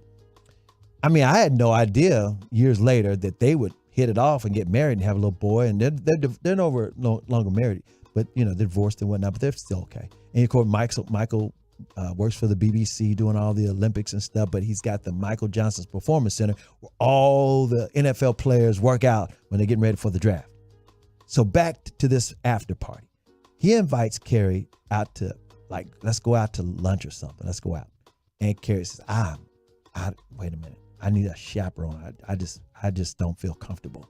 So she comes and pulls me and Norman over to say, can y'all chaperone me? And see, Tom, she didn't ask him. She just asked me and Norman. See, would y'all go out to lunch with me and Mike Tyson? Because I'm afraid of him. I said, afraid of him? He's the heavyweight champion of the world. There's nothing to be afraid of. She goes, no, there's something, there's a look in his eye. I'm just doing. And I'm like, I was shocked because she is fearless. She's met every big star. She is not intimidated. She's a Puerto Rican girl, but she's afraid of Mike Tyson. I said, okay, let's go. So we go out to Marina Del Rey, and there was a soul food restaurant that Mike liked to go to. And believe it or not, the owners of the restaurant, they're from Dallas. And they just found out me and Carrie and Norman from Dallas, joined the show. They lost it. It was all a lot of fun. And then I thought that's the end of the date. We go back to the hotel, get ready to catch a plane later on that night. No, Mike Tyson says, have you ever been to the Arsenio Hall show? So we said no. Well, the perfection of this Mike Tyson voice is sending me right now. This is so much right now. Well, they tape it at 4 p.m. And we got time. You won't miss your plane or anything. And by the way, we're in a stretch limo. Please mark all this. Thank you. We're in a stretch limo. We said, let's go. So we go to the Arsenio Hall show. Now I'm thinking, okay, this is a big deal. Mike Tyson is taking us to the Arsenio Hall show. And it's got to be a big deal. The artist is going to go crazy because Mike Tyson. By the way, we're on the front row. Sure. You got, and this is the craziest part about it. Mike Tyson let him know ahead of time we're coming over there. He's there. They never acknowledge him on the show. Oh, no. It's like he's the pet tiger. He's laying on the floor. He stands up and he's talking to Arsenio on the commercial breaks, and they're just talking and laughing and whatever. And then he goes over to the band director, Kevin. I forget the guy's name, this band director back in the day. And they're talking and stuff, but he's just like walking around in the background. And I'm like, and they mentioned in a break, yeah, ladies and gentlemen, Mike Tyson's here, and everybody go, hey, Mike Tyson, chill. But they never say it. I said, he must come up here all the time. Well, because we just showing up that day. Right. I didn't know who the guests were on the show. And it turns out there was another Dallas connection. The musical guest had the #1 song in the nation. They're from Dallas. They're friends of mine to this day. The McCampbell brothers. You probably never heard of the McCampbell brothers, have you? Mm-mm. Ray McCampbell is a Dallas police officer right now. Okay. Back then, he's the lead singer of the Mac Band. Remember the Mac Band? Babyface wrote this song. So they started playing this song.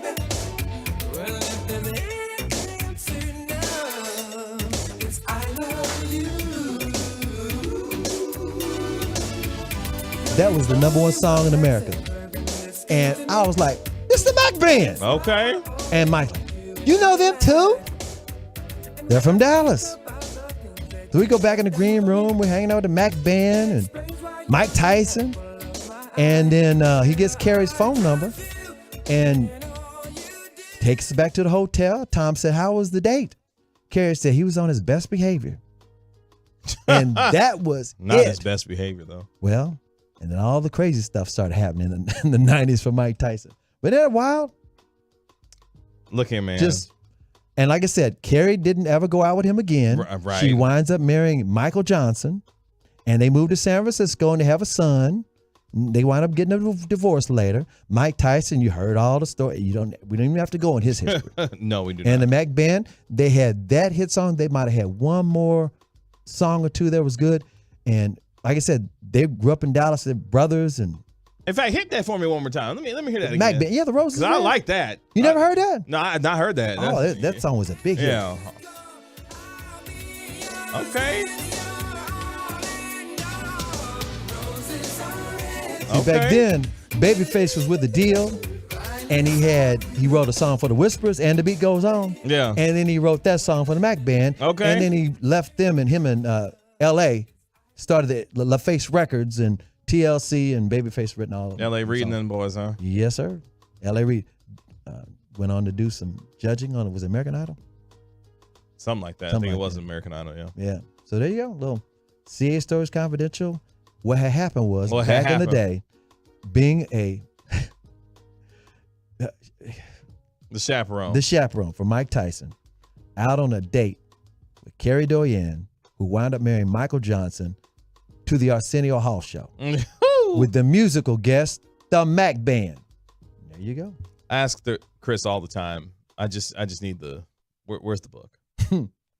I got stories, man. That's Between crazy. Chris Arnold and could you imagine the book that Brian Broaddus would write Oh man, of all his those, NFL the scouting things, and all days? those people he knows. Yeah. The two of them, between Chris Arnold and Brian Broaddus, Mm-hmm. I'd read those books. B.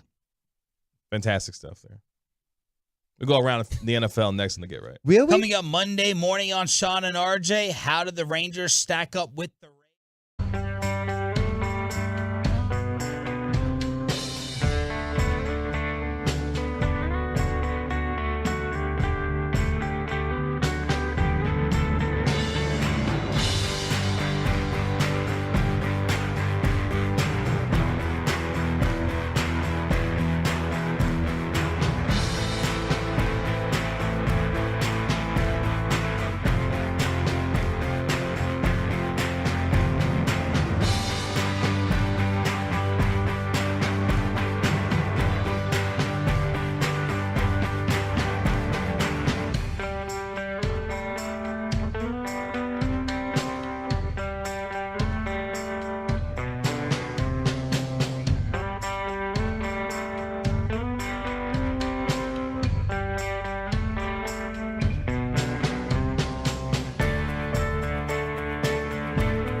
presented by Bosch Power Tools.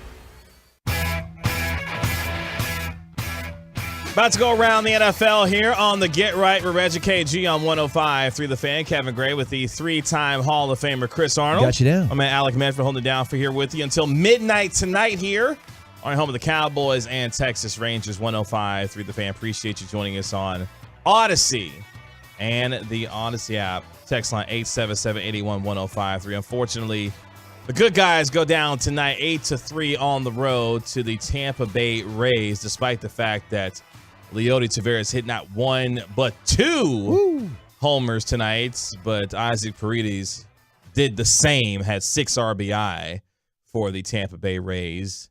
Major League Baseball's best team takes out the good guys tonight 8-3. Nathan Eovaldi, though, will be on the mound tomorrow for the Texas Rangers to try to even up the series at 1. They will follow Will Chambers, Chris Arnold, and Alec Medford, who will take you from 9 a.m. to 2:30 p.m.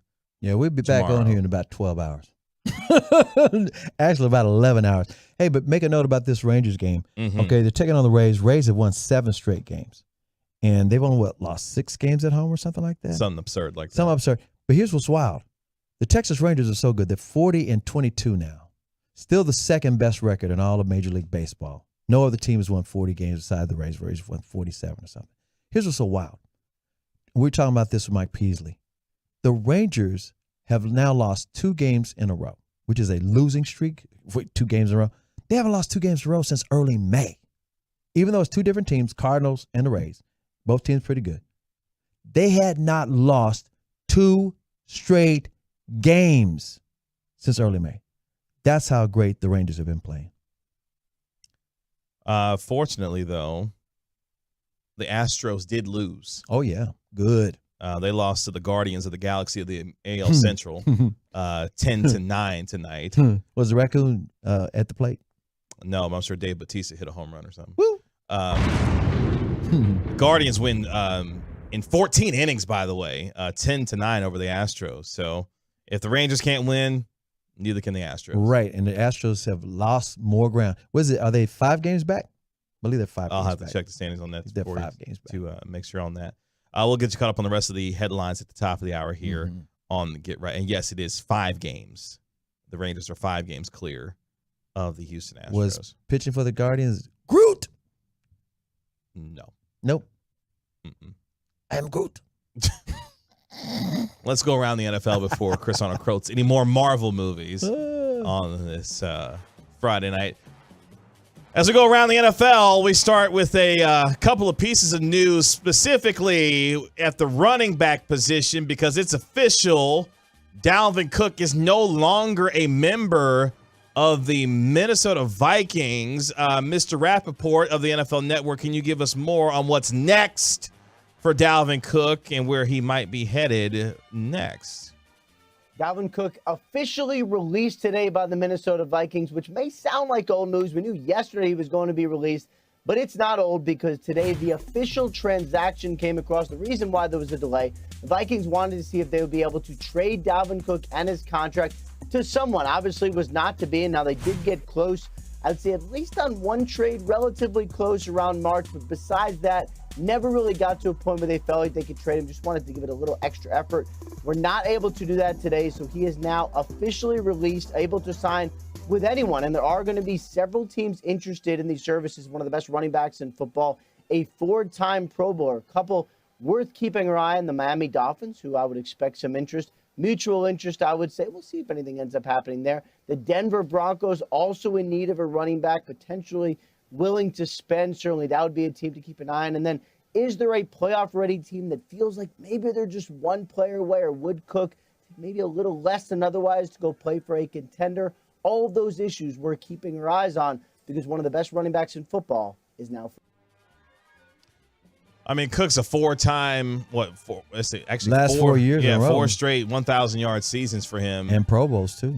27 years of age. He's going to have a market. He's going to have a good market, too. Miami makes a lot of sense. He grew up there. Denver makes a lot of sense. They could use a running back. Buffalo makes a lot of sense. Somebody's going to get themselves a good back in Dalvin Cook. The question I have is, what the hell is going on in Minnesota? Like, what's the plan here? They seem like they're in rebuild mode, doesn't it? I mean, either that or they're going to throw the ball to Justin Jefferson 300 times this year.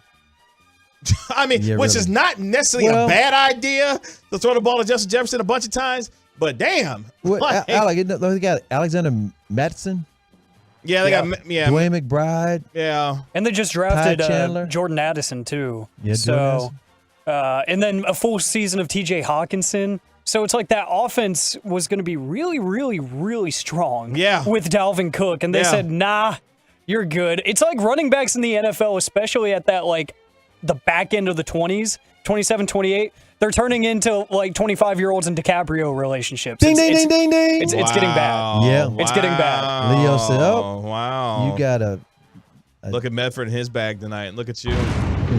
Here's the thing, though. It feels like the Vikings may be trying to do the thing. like a milk carton. You know, that Bill Belichick tries to do, you know, where he tries to get off a player a year early Ahead of before time. it's a year too late. And maybe that's what the Vikings But are he trying wasn't to showing do. no wear and tear. That's the thing. Cook had shown no signs of really slowing None. down right now. So, again, somebody's going to get themselves a terrific back in the form of Dalvin Cook. By the way, he leaves as the franchise's third leading rusher of all time with 5,993 yards. Can you name the two guys ahead of him at all-time rushing yards for the Vikings?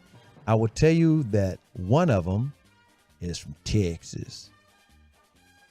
Adrian Peterson. Yep, all time.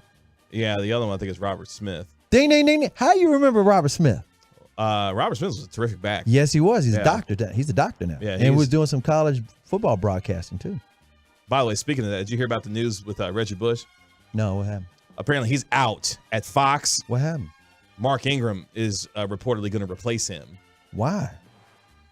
Fox, I guess. Foxing. Fox will Fox. So, I thought Reggie Bush did a good job. I thought Reggie Bush was excellent on television, Yeah. actually. I thought he was very good on Yeah. Fox. So maybe, you know, too rich for their blood. I don't know. Hmm. But yeah, reportedly he's going to be out at Fox with their college football coverage. Mark Ingram is reportedly going to be replacing him there on their coverage there. Speaking of Mr. Rappaport, who's just a wealth of information here around the NFL, DeAndre Hopkins is also available.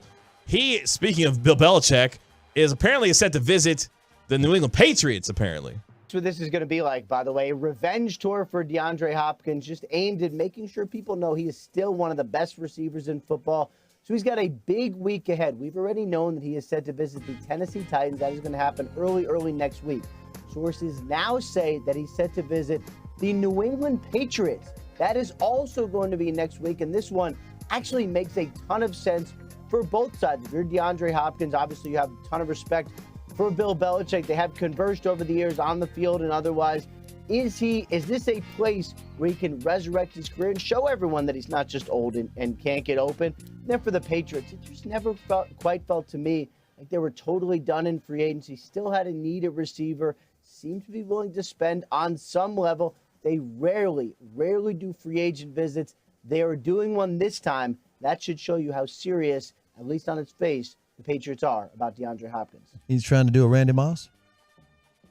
Well, I mean, Rappaport's right. It does make a lot of sense because, you know, yes, you know, Bill Belichick being there, but also there's a real natural connection there as well. You know who's the offensive coordinator right now for the New England Patriots? Bill O'Brien, but Bill O'Brien's the one that shipped him off to Arizona for no reason.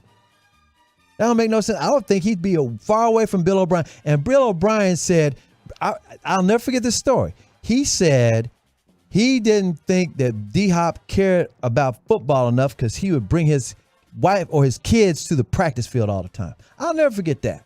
O'Brien said that mess.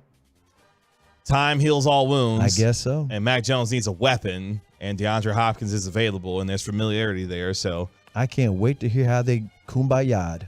I mean, because Bill O'Brien ran him off from Houston. And that's when J.J. Watt said, get me out of here too.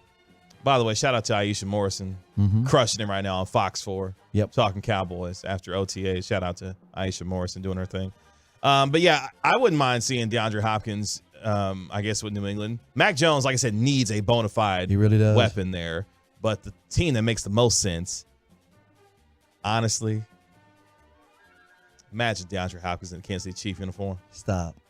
We don't want to hear about that. I mean, at least he playing in the AFC. He wouldn't be in the NFC. Yeah, I ain't mad at that because I love the Chiefs. If he's Chiefs, not going, Chiefs are the other Dallas team because they used to be the Dallas Texans back in the 60s. But that for me makes a lot of sense there. But D-Hop sounds like he wants to get paid again. Not with New England. Because when I heard that apparently he may be interested in going back to playing in Houston, and I'm like, for who, for what? And that's right. Oh, they can just give him a bunch of money to go play football with C.J. Stroud and the Houston Texans. Because otherwise, I would think at this point in his career, in his early 30s, that he's looking to try and win a championship or be close to contention to winning a championship. Going and hustling backwards to Houston, he must say, I like my house there. Or the money that he could, get another one with. Bill O'Brien's not there no more. I guess. But we'll see We'll find out. DeAndre Hopkins as he continues his free agency tour. From the 972, what if DeAndre Hopkins and Dalvin could go to the same team? Man. Now, which one would that be? Carolina? What team would both DeAndre Hopkins and Dalvin Cook go to? The Bears could afford both of them, believe it or not. And watch Will Chambers bring up the Bears tomorrow. Did you know about that drinking game with Will Chambers? Whenever he says something about Kentucky, everybody can take a shot. Tolos have texted in about that. Yeah, probably. Because he's always bringing up either Kentucky, Cincinnati, or Chicago Bears. Well, to that point, I mean, one of the most fascinating pairings I'm looking forward to watching this season in the NFL, DJ Moore and Justin Fields. Oh, yeah. Like, we've seen now what Justin Fields can do with his legs. He's got a big arm. Right. Now he's got a bona fide number one in DJ Moore. I'm really interested to see how that works out between those two because that pairing could be a lot of fun to watch in the NFC North. So to Will's, point and credit, that duo is going to be one of the more fascinating ones to watch this upcoming season. Speaking of fun, Aaron Rodgers apparently had a fun OTAs. Oh, yeah? Was he on those mushrooms again? Wow, Chris. I'm just saying. That's his idea of fun. See, here's how you know he loves nootropics. Here's how you know you're in a new relationship when you say things like this. Quote, Aaron Rodgers, quote, "The last 6 weeks have been about the most fun I've had in a while," Rodgers said after Jets' final OTA practice. End quote. It's that new love he got going on right now. And they in honeymoon phase right now. That puppy love. Bruh. Well, here's the deal. Puppy eyes, everything. He's got his two best friends with him. It's not like he went to a new franchise and got to learn everybody. He's got Nathaniel Hackett, his offensive coordinator from the Green Bay Packers. And who's his favorite receiver he like to take with him? Randall Cobb. Let me tell you something. Find you a friend like Aaron Rodgers. If you're loyal to Aaron Rodgers, he will be loyal to you, and he will take you everywhere he goes. Now, you can say a lot of things about Rodgers. One thing you can't say about him is he is disloyal. Unless you're related to him. Yeah, I said it. All right. Okay, so check this out. Shout out to Jordan. Check this out. Exactly. Shout out to Jordan. So check this out. There's a story that's like, you got to come up with these different angles about Aaron Rodgers. Everybody knows he's Jets. That's right. Could he step into the Tom Brady, Matthew Stafford, get to the team where all they needed was the quarterback and win the Super Bowl his first time? No. We're talking about the Rams. No. We're talking about the Bucks. They've already written a story. It's on CBS Sports. Of course they Can have. he do it? Here's the thing that Brady and Stafford didn't have to go through in their respective conference, the NFC. Some dude named Patrick Mahomes. There you go. There's a gauntlet in the AFC. Yeah, Not just Patrick Mahomes. There's about 4 or 5 of them. Joe Burrow's in the AFC. Yeah, respectfully, Aaron Rodgers and that team got to go through. Josh Allen's in the AFC in the same division. Let alone Tua, Justin Herbert, Russell Wilson with Sean Payton. Payton could fix him. I don't know. We'll see. But I'm just saying, there's legit quarterbacks in the AFC you got to go through. But more importantly, hell, the Jets might not even make the playoffs come out of the AFC East between the Dolphins and the Bills, as you were mentioning the Bills there. They might not even be able to get out of the AFC East to get a wild card spot. And here's one more. Aaron Rodgers is going to have to deal with the New York media, which is nothing like the Green Bay Packers media. Yeah, I mean, personally, I don't necessarily. They will wear him out. I think he'll be all right there. But, yeah, the biggest thing is the quarterbacks that you got to go through in the AFC. Even with the talent that the Jets have, they got a lot of talent between, Quentin Williams on defense, Garrett Wilson, Sauce Gardner. They got a lot of talent there. Look, man, Let's run through a quick exercise. Ready? Mm-hmm.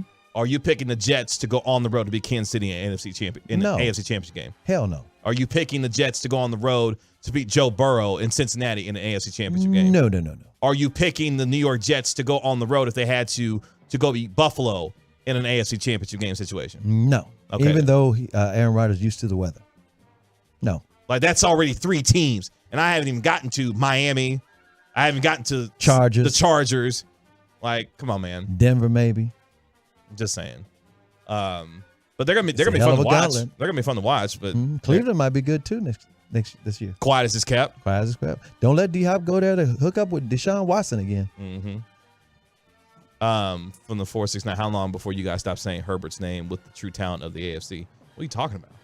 He's trying to say Herbert's not that good. He is. Justin Herbert, one of the most talented quarterbacks in the NFL. He really is. It's not his fault that his team keep charging. Right. Chargers will charge. I still can't believe Brandon Staley kept that job there. How did he keep that job? Yeah, really. The team is broke.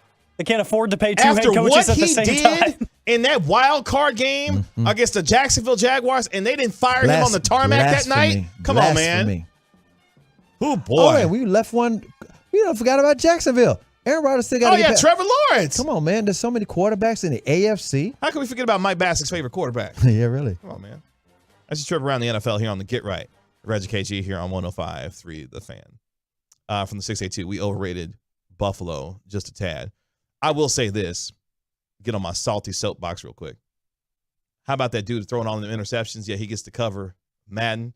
But yet y'all tell me, this number 4 dude here who throw all these interceptions ain't all that good. Anyway. That's going to get people hot on the text line. He's a lightning rod at Dak Prescott. By the way, 214 saying that Tom Brady went through Patrick Mahomes in Tampa, if I'm not mistaken. I'm sorry. Patrick Mahomes had no offensive line that game. Thank you. The offensive line got ran through by Tampa Bay's defensive line that night. Yes, it was real simple. Patrick Mahomes ran 500 yards behind the line of scrimmage. 500 yards. Look it up. And the one incompletion, the greatest incompletion that we've ever seen, has now been turned into an actual play on Madden. You know something? Headlines next on the Get Right. Take that for data. The more you listen, the harder we cry.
our fan studio secured by DFWsecurity.com, it's time for the Get Right on 105.3 The Fan.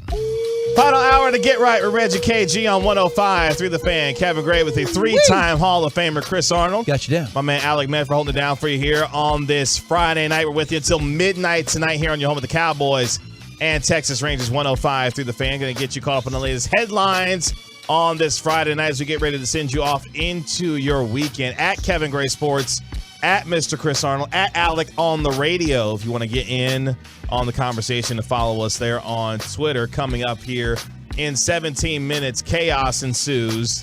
AM on the FM. As I get to finally participate in a little bit of, AM on the FM. We may have a little, 60 seconds of something I like to call pro wrestling maybe here in a few moments. Who knows? You never know. Again, twitch.tv/DallasFanCam, and on YouTube as well. Hanging out with the Twolos and on YouTube. By the way, I'm working with two gentlemen that you will hear beginning tomorrow morning at 9 a.m. here on your home of the Cowboys and Texas Rangers, as Will Chambers, Chris Arnold, the three-time Hall of Famer, and Alec Medford will take you from 9 a.m. to 2:30 p.m. That's right. Here on 105.3 Go Rangers. The Fan. I think, though, it's time for this! Are you ready for 60 seconds of wrestling? It doesn't matter what you think. Here is Kevin Gray and Alec Medford. Do I have everybody's attention now? You sure do, CM Punk. You sure do. AEW Collision. Is that what they're calling it? Yeah, that's a thing now. Yeah. That's a thing. That's next Saturday on AEW. By the way, speaking of AEW, Forbidden Door is shaping up to be one hell of a card. Oh, yeah. Already. Between... Brian Danielson, excuse me. Yeah, get it right. And Okada. That might be like match of the decade, if we're being honest. That's a banger. That could be the card. I'm like, all right, we're good. Yeah. Between Daniel. That's all I need to know. You don't need to promote anything else. That's the two best wrestlers on planet Earth. Yeah. Combining. And then, to top it off, we're going to get Kenny Omega and Will Ospreay for the United States World Heavyweight Championship. Like, come on, man. Man. It's really good. So shout out to AEW and Forbidden Door and New Japan Pro Wrestling. They're doing their thing. We got a new women's World Championship belt tonight. Yeah, and it's gorgeous. It really is. You like it? Yeah. It looks better than the men's Universal Championship. The undisputed championship. Are there diamonds in it? Oh, yeah, plenty. And I like the contrast, the color contrast with the white strap. It looks great. It really does. It doesn't work as well on the men's title with the black strap. Yeah. The white leather, it really complements it well. I like it. And, of course, Charlotte saw it and said, I'm coming back for that. Yeah, Charlotte saw a shiny new toy sitting there on the podium, and she was like, ooh. Yep. Bring me that. Bring me that. Let's keep on adding to my records, I know Bianca Belair got to be sick of Charlotte. I think we're getting heel Bianca soon.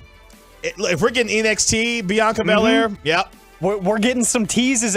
Anytime she interacts with Adam Pearce, I'm starting to see it more and more. Yep. It's coming soon. I said what I said. By the way, shout out to Jey Uso, who tried to win the United States Championship tonight. Came up short against Austin Theory. Yeah. And now he's got a choice to make. Bloodline or not for Jey Uso. Cinema. It's so good. So good. Cinema. So good. Pure cinema. Shout out to the Bloodline for their 3-year run. I know, man. It's been 3 so years. long. It's been so long. It's been so long.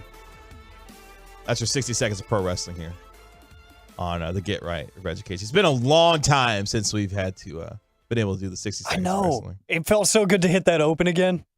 I know, right? I know, 903. Seth freaking Rollins, the 1.5 year run he's been on. Yeah. Best work of his career. He's so over. He's so good. He is so over. I know the nosebleed seats back when they were on nights, they had him on the show one time. Oh. I need to try to orchestrate that again. That would be fun. That would be amazing. That would be really fun. Here's the part where I feel bad about for Seth Rollins. Roman Reigns is like the Michael Jordan of this era right now. Mm-hmm. And while Seth has been champion plenty of times, he feels like, let me bring it for Chris here. It's like Beyonce and Rihanna. Oh. Yeah. Roman is like, Beyonce levels right now. Mm-hmm. Rihanna is amazing. Yes. She's great. Okay. That's my girl. She's not Beyonce. I Seth know. is not Roman Reigns. Got it. In any other era, He'd be the one. Seth Rollins would be the man. Yeah. Mhm. He's just in the Roman Reigns era. Got it. So unlucky. I know, man. But again, that just speaks to how amazing Seth freaking Rollins is. That's how we kick off your headlines, though, here on the Get Right here on this Friday night. That went more than a minute. Of course it did. It always will. It always will. Something that won't be lasting much longer is the NBA Finals. That's true. That's because the Denver Nuggets, they get a 108-95 win in game number 4 to take a commanding 3-1 lead in the NBA Finals. Nuggets in full control after taking both games in South Florida after, of course, the Miami Heat stole game 2 in Denver. Aaron Gordon was the story, though, for the Denver Nuggets. He was spectacular. He had 27 points, including 15 in the second quarter alone. His 27 points paced the Denver Nuggets as they are now on the brink of winning their first ever NBA championship. Bruce Brown was terrific off the bench for the Denver Nuggets. He had 21 points on 8 of 11 shooting. Kentavious Caldwell-Pope hit the dagger to put him up 14 with about a minute and a half left in the fourth quarter. So the Michael Porter Jr. 11 points. He has not been good in this series at all. No. He was a little bit better tonight. Still didn't make a three-point shot. But Aaron Gordon was a plus 29. Jamal Murray, he was only 5 of 17 for 15, but he was a plus 22. Mm-hmm. Denver Nuggets, though, on the brink of winning their first ever NBA championship. Meanwhile, for Miami, Bam Adebayo had 20. Jimmy Butler had 25 and playing 45 minutes. It felt like in a lot of ways this was kind of the last stand for the Miami Heat. Yeah. Jimmy Butler played 45 minutes. Bam Adebayo played 44 minutes on the night. Yeah. It was Kyle Lowry, 32 minutes. Yeah. Here's the deal. They don't win up there in Denver. They've only won one game in Denver, and that was last week, since 2016. They don't win up there. They only play them once a year up there, but they don't win up there. I'm not going to say it's just the altitude. They just don't win up there. And then you throw in the fact that the teams who have been down 3-1, the team that's been up 3-1 in the NBA Finals, they're 35-1. Yeah. They don't lose except for Golden State that year, Draymond Green and the crown jewels of King James. Yeah, this is over on Monday night. Game 5 is on Monday night in Denver at 7:30. The coronation for the Joker. Yeah, Denver's not letting this thing get back to Miami. I would be genuinely shocked if Miami's able to look. This was the same team, though, in Miami that blew a 3-0 series lead and had to go on the road to beat Boston to win Game 7 to get to the NBA Finals. They're just running up against a much better team in Denver. A lot of depth. Yeah, Denver doesn't play with their food like the Boston Celtics did. At the same time, remember this. They haven't had a hell of a run. But one thing about the Miami Heat, and I don't really care for them, if they were to lose these finals, their record in the NBA Finals would be 2-3. 2-3. I'm sorry, 3-3. My bad. 3-3. Actually, no, let's run that down real quick because they won with Dwayne Wade and Shaq. Yep. So they've won 3 NBA titles. And then they won 2 with LeBron. So that's 3. Yeah, they've won 3. And they've been in the NBA Finals 7 times. So they would be 3-4? They'd be 3-4. Yeah, because they would have lost the last 2 to the Lakers and the Nuggets. And then they lost to San Antonio. Just lost San Antonio. And they lost to the Mavericks. The Mavericks, yeah. Yeah. Wow. From the Force, he's not hey KG now. Like, put some respect on Gunther reaching a full year as Intercontinental Champion. I thought y'all were through talking about that. Bow down. Yeah, respect to Gunther, man. He's going to break Honky Tonk Man's record. He deserves it. Yeah, he needs deserves to. it too. Where do y'all find the time to watch all that? That's a good question. I will say highlight culture helps. That does help. Yeah, WWE's social team is one of the best out there. So easy to keep up with. Bro, they have been crushing it. Instant gratification world, that's what you do. Baseball, you learn it the hard way. Look here. The super kick heard around the world from Jimmy Uso from Night of Champions. Millions upon millions of views. But hey, man, the Denver Nuggets, congratulations to them, man. They have been the best team in these playoffs. Nikola Jokic has regular been season too on another level. Yeah, they've been spectacular, and they deserve what looks like will be their first NBA championship. But again, they have to play the game on Monday. Denver 108, Miami 95. Denver up 3-1 in their best of 7 series. Bad news, speaking of Major League Baseball, bad news for the New York Mets. The Metropolitans will be out without star Pete Alonso for about the next month. Oh, man. He's got a bone bruise and a sprain of his left wrist. No more home runs for him. Yeah, he's been placed on the 15-day injured list, a move that is expected to keep him out 3 to 4 weeks. Of course, he leads all of Major League Baseball with 22 homers, and he leads the National League with 49 RBI on the season. Of course, the Mets had lost 6 straight heading into their 3-game series with the Pittsburgh Pirates. But Pete Alonso, big blow for them, not going to be a part of the Mets for the foreseeable future as he is dealing with a wrist injury, a significant one that will keep him out for the next month or so, it appears. Let me go back to the NBA real quick. The Nuggets, how about this? They actually made a trade today. I don't know if you heard about that. Oklahoma City. Yeah, that's right. So the Nuggets get a package of picks and a deal with the Oklahoma City Thunder. So in a rare trade involving an NBA Finals participant, the Denver Nuggets. Just picks. Yeah, the Denver Nuggets are acquiring a 2024 first and second round pick and a 2023 second round pick in a deal with the Oklahoma City Thunder for a protected 2029 first round pick. Sources tell ESPN's agent Wojnarowski, because they're a good team that knows how to maximize. They don't even know who these players are going to be. Well, here's the thing. We know there's value in picks, but come on. Sam Presti is one of the best con artists in He sports. really is. Okay. Oklahoma City's general manager, that dude. Oh, my goodness. He's What been a running the genius. pyramid scheme for the past, 5, 6, For 7 years there? real? More than that. How about he's the one that put together James Harden, Kevin Durant, and Russell Westbrook on the same team? At the same time, though, next year and beyond, all those picks, Oklahoma City's going to be so damn good. Shea Gilgeous, Alexander. SGA first team All-NBA this year. Yeah. By the way. And then dude from Australia, Gutty. Josh Giddey. Giddey. Baller. Giddey. Woo. Poku. Yeah. Oh, by the way, Chet Holmgren didn't even play this year. Play. Didn't even play this year. Thanks to that pickup game in Seattle when he got hurt. Let me tell you something. That's the team next year in the NBA. That's the team everybody going to be ready to watch. Watch out. Lou Dort, fantastic defensive player. Yep. Oklahoma City's good. They're going to be good. Oh. They almost messed around and made the playoffs. They wasn't even trying to, for real. Right. So. It made the play in out of nowhere. Something the Mavericks Beating didn't the even Mavericks. do. That's right. That's right. But so a rare NBA trade from the 903. Come on, CA, give us a half segment of wrestling, please. Okay. I'd pay to see Chris Arnold talk wrestling for half a segment. I can tell you about the. I can tell you this. Oh. The Von Erichs movie, Kevin Von Erichs movie. That's right. It's coming out, and the guy that was in High School Musical, I forget his name.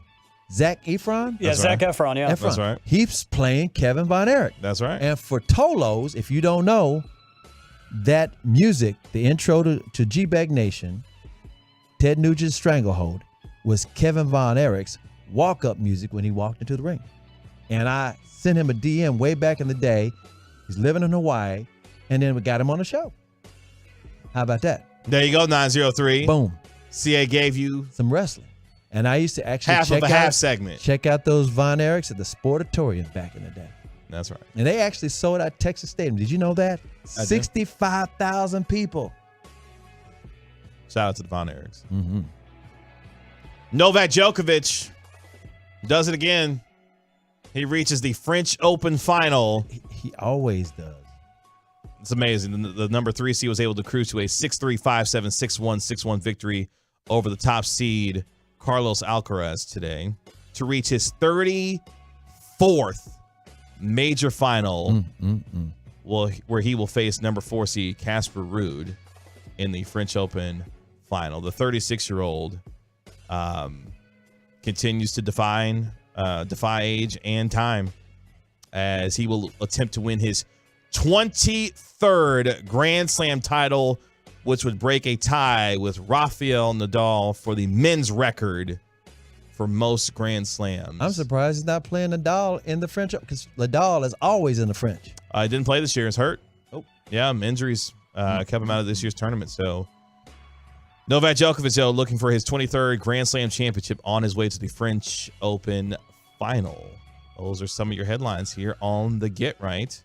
Reggie KG right here on 105 through the Fan. Finally, of course, unfortunately, the good guys go down today. Texas Rangers lose 8-3 to the Tampa Bay Rays. Nathan Eovaldi gets back on the mound tomorrow for the Texas Rangers as he looks to help even the series for the good guys against the Tampa Bay Rays. Isaac Paredes was fantastic for the Rays. 2 home runs on the night. Leody Taveras also had 2 home runs. Career high. Of his own. With 6 RBI. That's right. Coming up next, though, on Get Right, chaos ensues with Alec Mefford, isn't that right? Yeah, I've got the question of the night on AM on the FM, and we're going to play a little bit of a game called Who's Hornier, Paul Pierce or Zion? That's next on the Fan. Always a welcome sign for this clubhouse. Featuring breaking sports news. Inside.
call 972-GO-MENS-T or visit mensteaclinic.com. This segment of the Get Right is brought to you by the personal injury lawyers Frankel and Frankel. Life is unpredictable. Accidents happen. Frankel and Frankel are the go-to attorneys for car and truck wrecks in DFW. If you or a loved one has been in an accident, contact Frankel and Frankel for a free consultation at truckwreck.com or call 214-333-3333. Shout out to the Oregon Ducks, who apparently trailed Oral Roberts 8-0 in their super regional game and came back and won 9-8. Wow. Oral Roberts lost that game? In college baseball. So shout out to the Oregon Ducks. Quack, quack. It's the Get Right with Reggie KG here on 105 through the Fan. Kevin Gray with the three-time Hall of Famer Chris Arnold. Got you down. Alec Med for holding down for you here. Appreciate you joining us, however, and wherever you may be listening to us on this Friday night. By the way, congratulations in order for your Oklahoma Sooners. That's right. Back to back national championships for the ladies of Oklahoma for the Oklahoma Sooner softball team. Yes, they've got the longest winning streak. It's over 50 games. 53 consecutive games. Most dominant team in all of the sport this year. They scored all the runs and gave up hardly any. Yep, that's what they do. They were pretty damn spectacular. They won last night to take out Florida State to win the College World Series in Oklahoma City for the third consecutive year. But right now it's time for this. What does this button do? Please, please, do not push the button. You have no idea what it...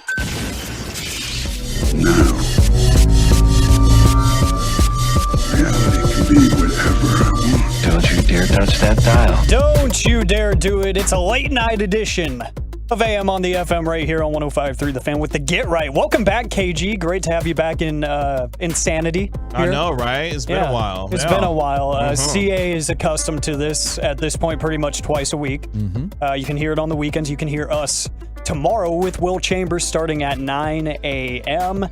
And the caffeine chose a bad time to hit because, boy, I am shaking back here. But oh, boy. Because I got a whole Celsius in the refrigerator. I've been trying to keep from, drinking. Well, this is my second today because if you don't know, your boy does a lot around here. Yeah. I wear many hats. So I've been here since like 4:30. Haven't had much to eat, so I need that artificial energy. You crushing it, man. Yeah, so I just cracked open that Prime Energy.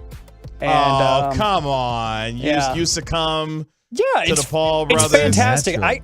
Even if it was not endorsed by anyone, if it was just a brand, this is the best tasting energy drinks I've had. Just the flavor profile. It doesn't have that chalkiness that a lot of energy drinks have, or like that fake artificial sweetener taste. Yeah. It tastes like the fruit juice that's in it. It's really good. What about when it wears off? Does it give you a quick whoosh? It really doesn't because there's no sugar in it. So all of it's from natural caffeine. So you do get the little bit of crash because every energy drink has that. But it's not as bad as a Red Bull. Red Bull knocks me out after it fades. Can't do Red Bull. All because of that. We do a question of the day, but this time a question of the night on AM on the FM every single time we do this. And then we're going to play a really fun game of who's hornier, Paul Pierce or Zion Williamson. That in just a second. The question of the night, because it is late night, we're not usually on this late. And I had a creative excuse for this question. It was going to be, if this was regular programming, the late night snacks for the KNC Masterpiece would be on. Yeah. But it's really because I'm starving. So 877-881-1053, what's your favorite late night snack? Truckwreck.com text line or twitch.tv/DallasFanCam or on YouTube 105.3 The Fan. By the way, I'm with you 903. I love Zoa, but Celsius has been my choice of energy drink as of late. My late night favorite snack would be Whataburger patty melt, add pickles. That's solid. Okay. Late night. I'm gonna keep it real simple for you. Peanut butter and jelly sandwich. That is real simple, and I appreciate that because you know how I am set up as a college student. I need low effort and low cost. And low key is filling too. It really is. So yeah, PB&J is my go-to. See, Not a Fan 105.3 on the Twitch is on that Eric Chiafalo diet. Oh. What's that? Just says pie. Not gonna hypothesize about what kinds, but that is very Eric Chiafalo like, if I do say so myself. This is fantastic from the 469 because I have been there, done that. those leftover Hawaiian rolls from cookouts hit different at night. Yes, 1,000 times. Hawaiian Yes. rolls, yes. Been there. That's elite. Done that. Absolutely. Let's see. Bluebell homemade vanilla. That's from my the favorite. 214. Bluebell. That is Homemade great. vanilla. I'm a basic guy when it comes to sweets and ice cream like that. You know, you don't have to do any of the fancy flavors like that Dr. Pepper float ice cream. Cool concept. Miss me with it. Give me straight vanilla. Give me straight strawberry. Wow, he said miss me with that. Yeah, I don't like the crazy combinations and stuff. Give me something basic. I know I'm basic, but I like it. Simple is better for me. I don't want to have to think about what I'm eating. Let's see. Whataburger breakfast on a bun. Solid. You guys are making me want Whataburger, but I don't know if the lines are worth it considering we got to do radio at 9 in the morning. The strangest thing you could do is try to fall in line at Whataburger drive-through late at night, especially on the weekend. A lot of people fall asleep. 972. Or AKA passed out. Yeah. Munchie meal at Jack in the Box. That's probably going to be the move now that you say that. That's if you want some bubble guts, that's for sure. Yeah, at least the wait's going to be short compared to Whataburger. Whataburger taquitos from the 214. See, you guys keep forcing the Whataburger. Now I really want Whataburger. You know who got some good taquitos, low-key? Who? Quick Trip. Yes. Oh, really? Yeah. I haven't tried one of those. So the career tech school I went to in high school, Ben Barber, was right next to a Quick Trip. Yeah. Yep. And we got to, if you had a driver's license, you had the option to drive to the school because it was halfway through the school day. I would drive there, hit the Quick Trip on the way in, get a couple taquitos out the door, make it to class in time. Boom. Yeah, man. Do my little radio show. Just like that. It's great. Steak and cheese taquitos, fantastic. 214, that is a fantastic idea, and I wish it was true. Wish Chick-fil-A was 24 hours. Or open on Sunday. Yeah, or just open on Sunday. I can't tell you how many times I wake up for a Sunday show with Chris and myself, and I'm like, man, some of those chicken minis would hit right now. And then I'm like, oh, yeah. Stay wanting a sausage scrambled burrito on a Sunday, bro. Yes. I had one of those before our show at Globe Life Field last weekend. Bro. Hit the Chick-fil-A on the way in. Man. Add some Chick-fil-A sauce. Man. Man. Yeah, man. 817, can't forget about that Waffle House. That's where you go after you make some bad decisions. So that will be me tomorrow night. Or in the process of about to make some. Yes, again, that will be me tomorrow night. And that staff is always highly trained. In fact, they got the skill set of Navy SEALs. They can break up anything. Yeah, if you guys are out. Including your fight there, too. That's what I'm talking about. Yeah. They are built different at Waffle House, man. Completely. So, they've seen it all. If you're going to be out and about on 7th Street in Fort Worth tomorrow, catch me. True brand hat. I'll be out there somewhere. 214 says I stay right next to that Ben Barber and that QT. So yeah, right there on Debbie Lane. You know how clutch that is. It is literally seconds away. It is amazing. Okay, Jump on 287. So I teased this up. I do have something else I want to get to here, but I got to pay this off because who do you think is the hornier human being between Paul Pierce and Zion Williamson? Zion Williamson. He's younger. Paul Pierce will give him a run for his money because I think this gives Zion a run for his money because Paul Pierce is older, and the fact that he is doing these things is quite curious. We all know the thing between him and ESPN. Got fired after playing poker on IG Live in a stream filled with strippers. That's right. Or as he called it, saying girls dancing and blowing some trees while playing some cards. At his house. Say, what did I do wrong? So at his own house. Yeah, of course, maybe not anything morally wrong with that, but we know just from that alone that he's a guy that likes to have his fun. He's a wild guy. Yeah, he played a player. So, during a recent live stream, again, he introduced his girlfriend to Kevin Garnett. While introducing the woman, Pierce admitted that he rented her for the day. He did what? Quote, "This is my girlfriend for the day. They have a website where you can hire girlfriends for the day." No strings attached. Just pay her the money. Hire girlfriends for the day? Yeah.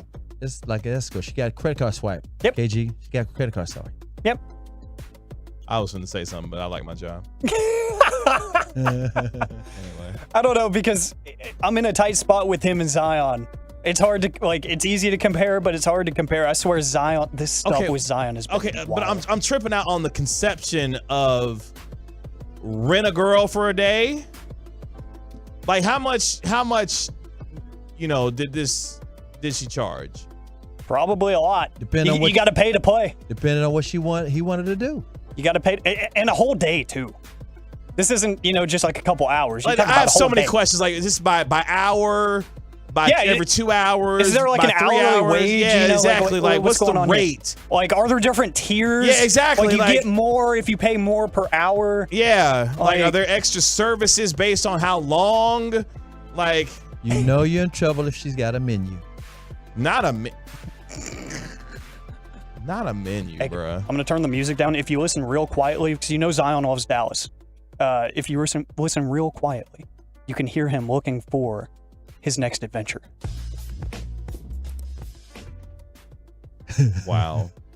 Chill out, Y'all hear swaggy that? booties. Y'all hear that? Remember, he was talking about he liked Dallas. There's he got some women in Dallas. Yeah, Remember? we now know why, We now because know why. Miss Mills is what we will refer to her as, is from Dallas. So, Oh, Mariah's from Dallas? yes. Look out. Yes. Hey. Yes. Wow, that's a new wrinkle to this story. That is why this is so intriguing. Hey, low But key though, somebody need to get that phone from her.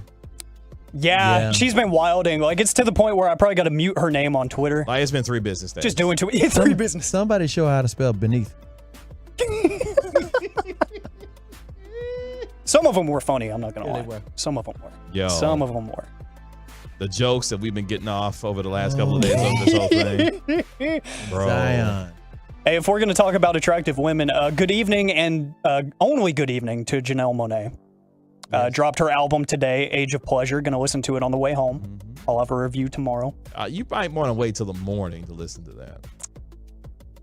You know, I don't think I'll appreciate it fully at 7:30 in the morning. Touche.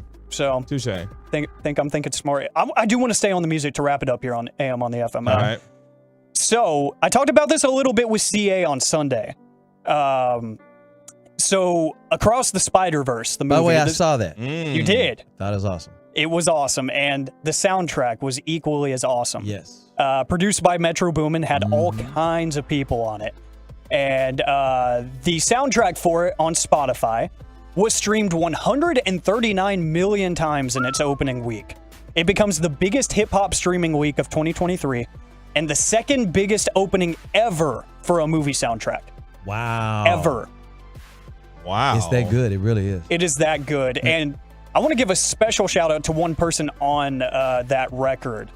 Her name is Royce. She's on the second track called Am I Dreaming with A$AP Rocky. Mm-hmm. My favorite song by far and away on that record. Okay.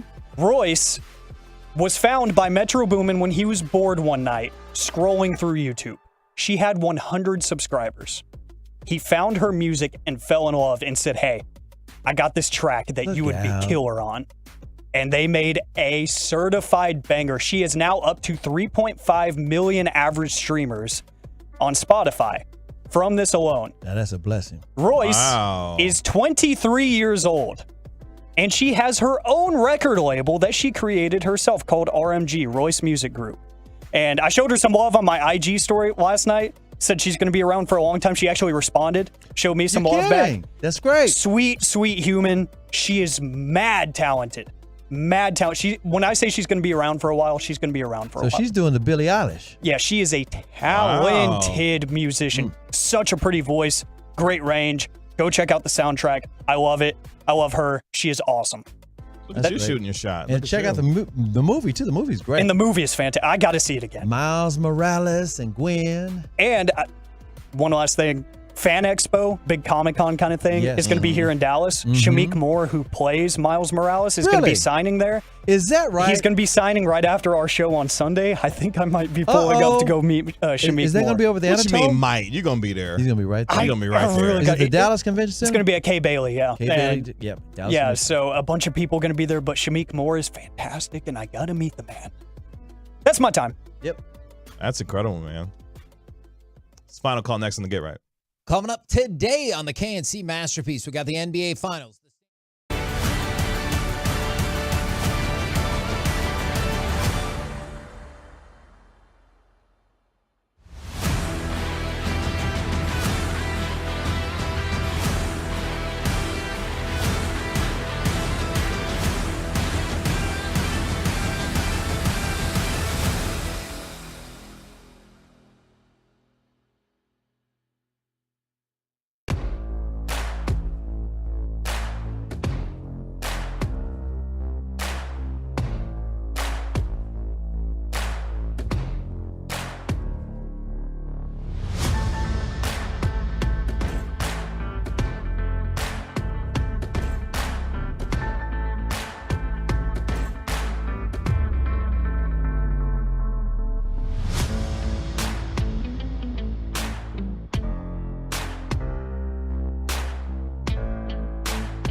Just talk, you'll get answers. I'm talking to Gruden right now. Are you really? Yeah.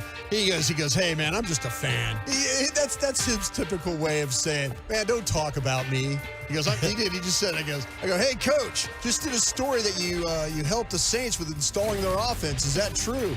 He says, man, I'm just a fan. Yeah, it's true. That's what he said. It's true. Insider access you aren't finding anywhere else. DFW Sports Station is the Fan.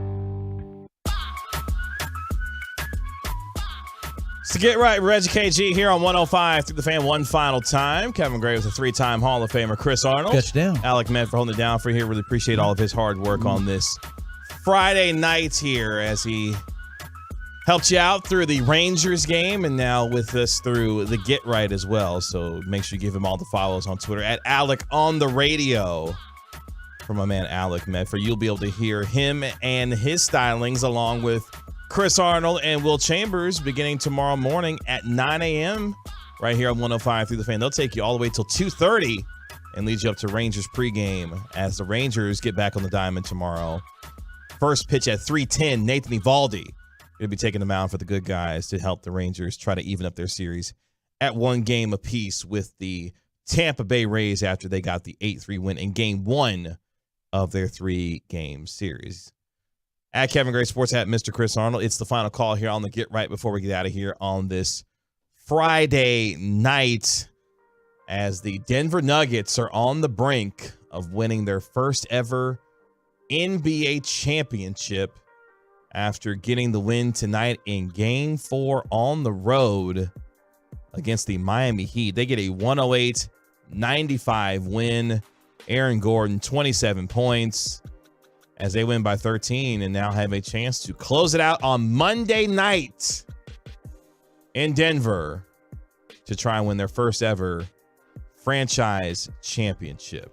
Okay, you know they're going to show former famous Nuggets in the crowd. Who do you think they're going to show?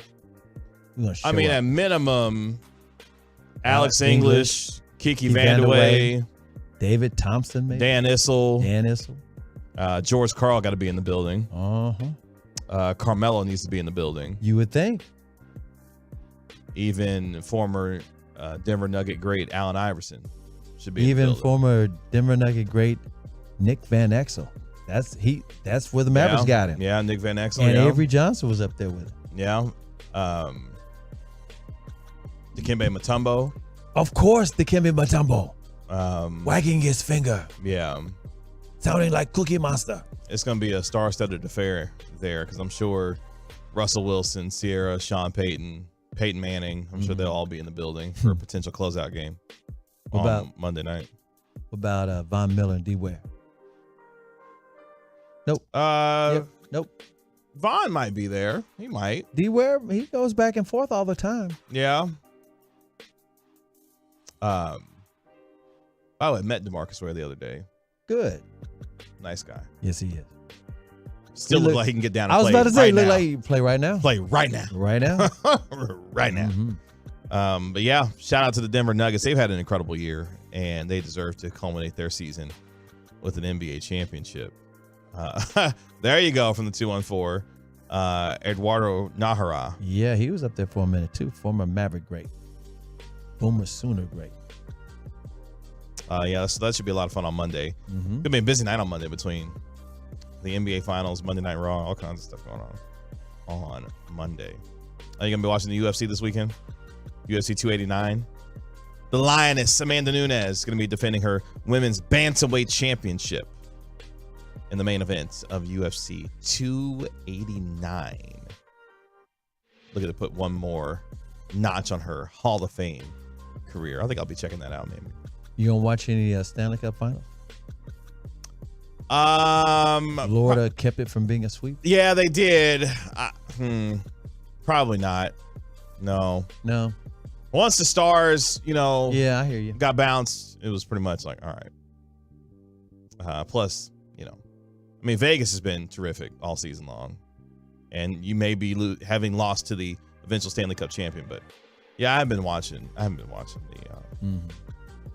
the Stanley Cup final, to be honest with you. But hey, shout out to the Florida Panthers. They did avoid the sweep. They did avoid the sweep because it looked like it was heading toward that way based on what was happening. As we continue the final call here on the Get Right. Of course, you've heard about, Messi's move. He's going to be going to Inter Miami. Mm-hmm. So check this out. It's coming from Front Office Sports. Lionel Messi's move to Inter Miami has already driven ticket prices, social media followings, and even the club's valuation through the roof. Have you seen the amount of Instagram followers? I saw that have joined Inter Miami's Instagram? Do you know what the number is? I don't remember the exact number, but I know it's the more than like NBA, NFL, some combined. Over 4 million people have started to follow Inter Miami on Instagram since Lionel Messi declared that he was going to be coming. Yeah, they were not a good club. team. In fact, they still aren't until they had come. They got a superstar. I think they had the third worst record in the league. That's nuts, man. It is. That's really That's crazy. worldwide. They're just showing you. Soccer is the beautiful game. Their stadium is very small too and ragged. But they're trying to build a new one. And they're not playing FC Dallas this season. It'll be next season before they get around to it. Yeah, in 24 hours, Inter Miami has gone from 1 million to more than 5 million Instagram followers, more than any NFL, MLB, NHL, or MLS team. And that's something? That's the Messi effect. Shout out to David Beckham. Mm-hmm. Just spend it like Beckham, apparently. He's going to get a hell of a deal there. Shout out to the Big 12. You see this? The Big 12 is launching Big 12 Mexico. I heard they're going to play some football down there. In its first international extension, the conference will host the Kansas and Houston basketball game in Mexico City in 2024. Oh, basketball? I thought it was football. Yeah, no, it's going to be a basketball game. That'll work. They'll also have soccer and baseball exhibitions against local teams. Officials are also exploring a football bowl game. That's what I was talking about. In Monterrey, Mexico in 2026. Cowboys played there, an exhibition. Shout out to Brett Yormark, who's like, we're taking this thing global. Okay? Mm-hmm. College football. Why not? And going around the world. At least it's going around North America. It's college football, who knew? A global game. Global game. Some sad news, though, in the world of sports media. You see this? Neil Everett, after 23 years, is leaving ESPN. I saw that. He got downsized. He got cut. Yeah, man. The cuts continue at ESPN. Him and Stan Verrett, fantastic team together for a long time. Ever? But he's had a terrific career there. Looks like he's going to be doing some different things. Wonder if Shannon Sharp's headed there. I'm so interested in his next move. Me too. Love Shay Shay.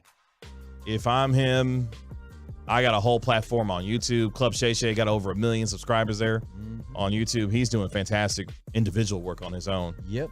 So, but it would be interesting. Now, Stephen A. Smith addressed this the other day about the idea of Shannon Sharp, becoming a part of First Take. He said that he would not become like the new, number 2. He would be part of the rotation. Which I think would be kind of a mistake. I get why he says that, but his who his number 1 guy is, though, that above all else? Michael Irvin? That's who he wants. Gotta be. He wants Michael Irvin. Soon as this lawsuit's cleared up, come on, 88. That's who he says he would want. Mm-hmm. And there's nobody else, apparently, that he would want more. They said they did some kind of research or something, and Michael Irvin is the most popular number 2 over there. I forget where I read this, but they were talking about how all the ones they got rotating all the time. The ones that gets the, I forget what they do when they have people, whatever. They do a whole lot over there. Yeah, but Michael Irvin is the guy. Shout out to the college football players. Medford, you see this? So the College Football Players Association is organizing a boycott of the 2024 EA Sports college football video game. And I getting a cut? Well, they are. Not big enough. Only $500. What? So they're organizing a what? A boycott. Hold on a minute, player. I needed that game. Shout out to Teddy Long, man. But yeah, apparently EA Sports, plans to launch the college football game in 2024.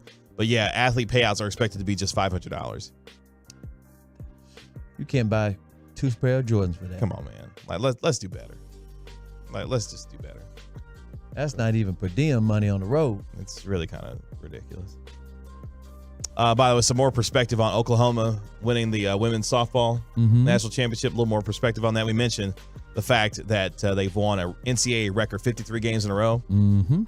Y'all must got big money out there because they have a new $42 million stadium on the way. In the past decade alone, the Sooners have won national championships. And check this out. 2013, 16, 17, 21, 22, and now 23. Exactly. It's a dynasty. And we don't need Brett Favre's money to build that stadium. Wow. Said it. Wow. Facts. We don't need his money. Shout out to Patty Gasso, who, of course, is the head coach there for the Oklahoma. He is rich. That Rappaport drop is underrated. That's where is that from? I forget. Where's that from? I forget. Oh, it was one of the big free agent signings. Yeah. In the offseason. They were like, yeah, this guy just got paid. And he goes, yeah, he is rich. He is rich. Finally, shout out to Salt Lake City, who might be the future home of a Major League Baseball team. Speaking of Utah, congratulations to Simi Fehoko. Did you say a Major League Baseball team? That's right. Who? It would be an expansion team. Oh, okay. I was about to say, ain't nobody moving. But speaking of Utah, congratulations to Simi Fehoko. Get a contract, regular contract? No, he had a baby boy today. Oh, congratulations to him and his girl. Yeah. He can sing too. He can sing. Yeah, that's what I was talking about. Yeah. Simi got a good voice, but yeah, congratulations to him. He had a baby boy today. For the Sam Williams, they did a thing where they busted a balloon or something, and it's going to be a baby boy for him and his girl. Oh, very nice. They haven't had the baby yet, but they had the we call it the announcement. That's what's up. Can you sing as good as you though, KG? Welcome to the jungle. Axel Gray. That's amazing. Kevin Rose. I can't remember when I did that. That's amazing. That's the final call here. Appreciate the hard work of my man Alec Medford on this Friday night. Thank you, sir. Be listening tomorrow morning at 9 a.m. with you, Will Chambers and Chris Arnold. For the three-time Hall of Famer Chris Arnold, my name is Kevin Gray. It's been the Get Right with Reggie KG right here on 105.3 The Fan. Y'all be good and take care of each other and quit being like Zion out there. Let me tell you something. Your boy slim thick with it, okay? We have you covered, Stars fans, with exclusive content from 2 times.